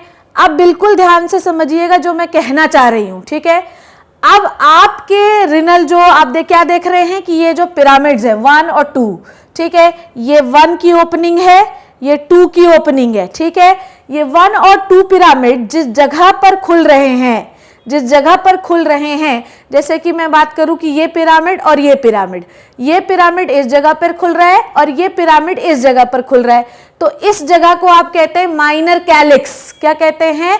Minor calyx. बिल्कुल ध्यान से समझेंगे. अब पूरी चीजें मैं रब कर देती हूं. किडनी का मेरे पास एक और डायग्राम है जो कि मैं आपको अभी समझा रही हूं. देखिए, बिल्कुल ध्यान से समझेंगे कि एक ये पिरामिड हो गया, एक ये पिरामिड हो गया, एक ये पिरामिड हो गया. डन. ये तीनों पिरामिड जिस जगह पर खुल रहे हैं उसे आप कहते हैं माइनर कैलिक्स. क्या कहते हैं? Minor calyx. पर 1 2 3 4 5, ठीक है, ये पांचों पिरामिड जिस जगह पर खुल रहे हैं उसे आप कहते हैं मेजर कैलिक्स. ठीक है, तो एक एक पिरामिड, ठीक है, 1 2 3 पिरामिड का गुच्छा जिस जगह पर खुलता है उसे आप कहते हैं माइनर कैलिक्स, और 4 6 7 पिरामिड का गुच्छा जहां खुलता है उसे आप कहते हैं मेजर कैलिक्स. ठीक है, पिछले वाले डायग्राम से आपको और ज्यादा चीजें क्लियर हो जाएंगी, बिल्कुल ध्यान समझे। तो 1, 2 और 3 पिरामिड जो है जिस जगह पर खुलते हैं उसे हम कहते हैं माइनर कैलिक्स। क्या कहते हैं? Minor calyx. जैसे 1, 2, 3 पिरामिड जिस जगह पर खुलते हैं उसे आप कहते हैं माइनर कैलिक्स, पर ये पूरे पिरामिड जिस जगह पर खुल रहे हैं उसे आप कहते हैं मेजर कैलिक्स। ठीक है, तो एक किडनी में करीब 7 से 8 माइनर कैलिक्स होते हैं और करीब 2 से 3 होते हैं मेजर कैलिक्स। आई बात समझ में आपको? जैसे कि मैं आपको एक छोटा सा डायग्राम भी ड्रॉ करके बताती हूं तो आपको और ज्यादा चीजें क्लियर हो जाएंगी। आ जाइए इधर देखिए, ठीक है, आइए इधर से मैं आपको पूरी चीजें क्लियर कर दे रही हूँ। So suppose that this is our kidney, क्योंकि माइनर कैलिक्स और मेजर कैलिक्स में आपको थोड़ा सा कंफ्यूजन हो सकता है। ठीक है, so this is our kidney. Okay, तो किडनी में ये हैं आपके पिरामिड्स। ठीक है, ये बने हुए हैं आपके pyramids. Okay, so these are the renal pyramid. ये पिरामिड जैसे क्यों हैं ये भी मैं आपको थोड़ी देर में बताने वाली हूँ। ठीक है, सो ये हो गए आपके पिरामिड। ये पिरामिड, ये पिरामिड और ये पिरामिड जिस जगह पर खुल रहे हैं, बिल्कुल ध्यान समझिए, ये तीनों पिरामिड जिस जगह पर खुल रहे हैं उनका नाम है बच्चों माइनर कैलिक्स। क्या है बच्चों इसका नाम? Minor calyx. ठीक है, अब ये एक और माइनर कैलिक्स हो गया अपने पास। ये पिरामिड, ये वाला पिरामिड जिस जगह पर खुल रहे हैं इसे कहते हैं माइनर कैलिक्स। ठीक है, ये हो गया। पर ये सारे पिरामिड जिस जगह पर खुल रहे हैं, ठीक है, ये सारे पिरामिड जिस जगह पर खुल रहे हैं, ये देखिए सारे किस जगह पर खुल रहे हैं? इस जगह पर खुल रहे हैं। ओके, ओ माय गॉड, ये तो सारा ही रब हो गया। खैर कोई बात नहीं। ठीक, तो सारे पिरामिड जिस जगह पर खुल रहे हैं, जैसे कि मैं ब्लैक कलर से ड्रॉ कर रही हूं, ये देखिए ये होता है मेजर कैलिक्स। ये होता है मेजर कैलिक्स। आई बात समझ में? तो आपने क्या देखा? आपने ये देखा कि 1, 2, 3 जिस जगह पर खुलते हैं वो होता है माइनर, ये 1, 2 जिस जगह पर खुले माइनर, पर ये सारे जिस जगह पर खुले वो होता है मेजर। तो रीनल पिरामिड के गुच्छे, 2-3 गुच्छे जिस जगह पर खुले उसे आप कहते हैं माइनर कैलिक्स, और 2-3 माइनर कैलिक्स, 1 हो गया, 2 हो गया, 3 हो गया, जिस जगह पर जाकर खुलते हैं उसे आप कहते हैं मेजर कैलिक्स। ठीक है, तो एक किडनी में करीब 7 से 8 माइनर कैलिक्स होते हैं और करीब 2 से 3 मेजर कैलिक्स होते हैं। अब आप बिल्कुल ध्यान से समझना जो चीज मैं बात कर रही हूं डायग्राम से। पहले अपन पूरी चीजें डायग्राम में क्लियर कर लेते हैं। ठीक है, सो ये समझ में आया आपको? Cortex is the outer layer, medulla is the inner layer. Medulla में होते हैं पिरामिड। ठीक है, पिरामिड देखिए, अब connection of minor calyx, 1 calyx, 2 pyramid, 3 pyramid, ये तीनों पिरामिड जिस जगह पर खुलते हैं उसे हम कहते हैं माइनर कैलिक्स। ठीक, एक माइनर कैलिक्स, ये हो गया दूसरा माइनर कैलिक्स। ये तीनों माइनर कैलिक्स जिस जगह पर खुले उसे आप कहते हैं मेजर कैलिक्स। ठीक है, कैलिक्स मतलब is the combination of the pyramid and minor calyx is the combination of 2 or 3 pyramid and major calyx is the combination of so many pyramids. ठीक, सो इस जो आपकी जगह है यहाँ पर आपको टोटल एक ही मेजर कैलिक्स है, पर 1, 2, 3 माइनर कैलिक्स है। ठीक है, अब आप समझिएगा बिल्कुल ध्यान से। तो अब आप समझना कि ये जो आपको डॉटेड एरिया दिख रहा है, ये जो रेड डॉटेड एरिया आपको दिखाई दे रहा है, जब कभी आप ये देख रहे हैं कि डॉटेड एरिया अंदर की ओर घुस रहा है, ये डॉटेड एरिया क्या है? अंदर की ओर घुस रहा है। तो जब कभी कॉर्टेक्स का, ये पूरा एरिया किसका है? कॉर्टेक्स का है ना, तो ये देखिए डॉटेड एरिया अंदर घुस रहा है। तो जब आपका कॉर्टेक्स का एरिया मेड्यूला के अंदर घुसता है तो उसे आप कहते हैं रीनल कॉलम ऑफ बर्टीनी। क्या कहते हैं? Renal column of बर्टीनी। तो जब कॉर्टेक्स वाला एरिया मेड्यूला में घुसता है, कॉर्टेक्स वाला एरिया मेड्यूला में घुसता है, कॉर्टेक्स वाला एरिया मेड्यूला में घुसता है, तो इसे आप कहते हैं रीनल कॉलम ऑफ बर्टीनी। आई बात समझ में? कोई दिक्कत परेशानी? नाउ जिस जगह पर आपकी किडनी ऐसे घुसी हुई रहती है, या कहूं कि ये वाला एरिया, ये इस एरिया को आप कहते हैं हिलम। ठीक है, मतलब किडनी जहां पर ऐसे घुसी हुई रहती है, इट इज लाइक दिस। ठीक, तो ये जो एरिया जहां से आपका क्या निकला? यूरेटर। तो इस एरिया को आप कहते हैं हिलम। क्या कहते हैं बच्चों? हिलम। और इसी जगह से आपकी पूरी ब्लड वेसल्स एंट्री लेती हैं। आपके जो पिरामिड का टिप होता है उसे आप कहते हैं रीनल पेपिला। क्या कहते हैं? Renal papilla. ओके, सो और ये है आपका यूरेटर, और ये है आपका पेल्विस। क्या है ये आपका पेल्विस, जहां पर ओपन होते हैं आपके मेजर कैलिक्स। क्या ओपन होते हैं, मेजर कैलिक्स, ठीक है। So this is the ultra structure of kidney. एक बार फिर से पूरी चीजें आपको क्लियर करती हूं, ध्यान से देखेंगे बिल्कुल। सो आपकी किडनी के दो part, the outer one is called as cortex, the inner one is called as medulla. Medulla के अंदर कभी कभी कॉर्टेक्स का एरिया मेड्यूला के अंदर घुस जाता है, इसे हम क्या कहते हैं बच्चों, रिनल कॉलम ऑफ बर्टीनी, ठीक है। उसके बाद मेड्यूला में होते हैं पिरामिड। पिरामिड जो होते हैं ये पिरामिड शेप के होते हैं, इसीलिए आपको उसको रिनल पिरामिड कहते हैं। पिरामिड जो होते हैं बेसिकली करते क्या है वो मैं आपको भी थोड़ी देर में बताती हूँ। पिरामिड जो होते हैं उनकी ये जो टिप आपको दिखाई दे रही है इसे आप कहते हैं रिनल पेपिला, जिससे वो यूरिन आपका भरते हैं कहाँ पे, कैलिक्स में। 1 2 3 4 पिरामिड का गुच्छा कहलाता है आपका माइनर कैलिक्स, और 7 8 पिरामिड का गुच्छा कहलाता है मेजर कैलिक्स। तो आपके पिरामिड कहाँ खुलते हैं, माइनर कैलिक्स में, और माइनर कैलिक्स कहाँ ओपन होता है, मेजर कैलिक्स में। डन, आई बात समझ में। अब आपको जो चीज समझाने वाली है वो मैं बता रही हूं, देखिए। So what is the hilum? Hilum is the broad funnel shape structure. नहीं एक्चुअली ये पेल्विस का एरिया है। The pelvis is inner to the hilum, it is a broad funnel shape structure with projection called calyx, ठीक है। अब यहां पर आप देखिए कि पेल्विस क्या है, ठीक है, ये होता है रिनल पेल्विस। तो मेजर कैलिक्स जिस एरिया में खुलते हैं उन्हें आप रिनल पेल्विस कहते हैं। और रिनल पेल्विस कहाँ ओपन होता है, रिनल पेल्विस ओपन होता है यूरेटर में, ठीक है। तो outer layer of kidney is a tough capsule, ये मैंने आपको बताया। इनसाइड द किडनी, किडनी के 2 जोन होते हैं, एक होता है कॉर्टेक्स और एक होता है मेड्यूला। मेड्यूला के अंदर जो कोनिकल मास होते हैं जिन्हें आप कहते हैं मेडुलरी पिरामिड। मेडुलरी पिरामिड जो होते हैं ये खुलते हैं कैलिक्स में, माइनर कैलिक्स में, और माइनर कैलिक्स मेजर कैलिक्स में, मेजर कैलिक्स रिनल पेल्विस में, और रिनल पेल्विस यूरेटर में, ठीक है। The cortex extend between the medullary pyramid, कभी कभी कॉर्टेक्स मेडुलरी पिरामिड के बीच बीच से अंदर घुस जाता है, इसे आप कहते हैं रिनल कॉलम ऑफ बर्टीनी, ठीक है। अब देखिए, अब और ज्यादा आपको ये और बेहतरीन टाइप का डायग्राम है, आ जाइए इधर। सो ये हो गया कॉर्टेक्स, ये अंदर वाला एरिया हो गया मेड्यूला। मेड्यूला के अंदर हैं पिरामिड्स, इन पिरामिड्स को हम लोग क्या कहते हैं, renal pyramids. Renal pyramid 1 2 3 pyramid जिस एरिया में खुलता है माइनर कैलिक्स, 1 2 3 जिस एरिया में खुलता है माइनर कैलिक्स। पर सारे जिस एरिया में खुल रहे हैं, जैसे ये वाला, ये चारों किस में खुल रहे हैं, ये एक मेजर कैलिक्स हो गया, ये तीनों जिस एरिया में खुल रहे हैं ये हो गया एक मेजर कैलिक्स।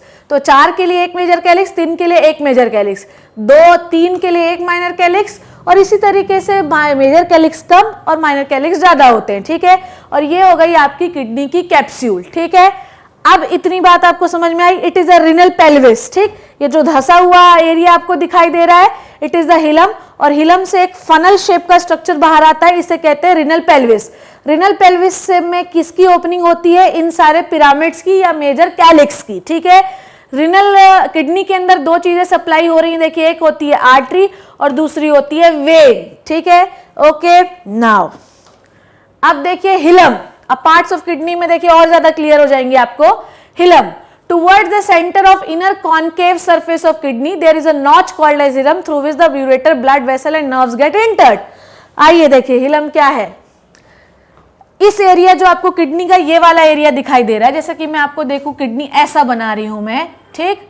अब आप क्या देख रहे हैं कि ये जो धसा हुआ एरिया है ना, ये मैं ब्लैक से बना रही हूं, यहीं से ब्लड वेसल की एंट्री हो रही है, ये देखिए, ओके। इस एरिया को आप कहते हैं हिलम। क्या कहते हैं, हिलम। आई बात समझ में? तो ये जो घुसा हुआ एरिया होता है ना, इसे आप कहते हैं हिलम। डन। नाउ तो इस हिलम से ब्लड वेसल और नर्व्स एंट्री लेती हैं, आई बात समझ में? Now renal pelvis, inner to the hilum is a broad funnel shape space called as renal pelvis with the projection called calyx, ठीक है। अब मेरी बात को ध्यान से समझें आप। ये जो एरिया आपको दिखाई दे रहा है, बिल्कुल आपको मैं इस वाले से समझाती हूं ताकि और क्लियर हो जाए। ओके, नाउ ये जो धसा एरिया है इट इज द हिलम, ठीक। ये जो एरिया आपको दिख रहा है, ठीक, ये okay, this is the renal pelvis जहां पर आपके मेजर कैलिक्स खुलते हैं। हाँ मैडम, ये बात तो समझ में आ गई हमको। नाउ ध्यान से समझिए, तो हिलम धसा हुआ पार्ट है, उसके जस्ट अंदर ब्रॉड शेप का हिस्सा होता है जिसे आप कहते हैं रिनल पेल्विस। रिनल पेल्विस में किसकी ओपनिंग होती है, कैलिक्स की ओपनिंग होती है। किडनी के आउटर लेयर में टफ कैप्सूल पाया जाता है। कितने जोन्स होते हैं किडनी के? किडनी के 2 जोन होते हैं, एक होता है कॉर्टेक्स और एक होता है मेड्यूला। कॉर्टेक्स जो होता है कभी कभी कॉर्टेक्स मेड्यूला के अंदर घुस जाता है, इसे आप कहते हैं रिनल कॉलम ऑफ बर्टीनी। मेड्यूला के अंदर कोनिकल मास होते हैं पिरामिड शेप के, जिन्हें आप कहते हैं मेडुलरी पिरामिड्स। और ये मेडुलरी पिरामिड्स जो होते हैं ये कैलिक्स में खुलते हैं, माइनर कैलिक्स में, और माइनर कैलिक्स खुलता है मेजर कैलिक्स में। सो दिस इज ऑल अबाउट, देखो ये ऐसी होती है किडनी आपकी। सो this is all about the kidney.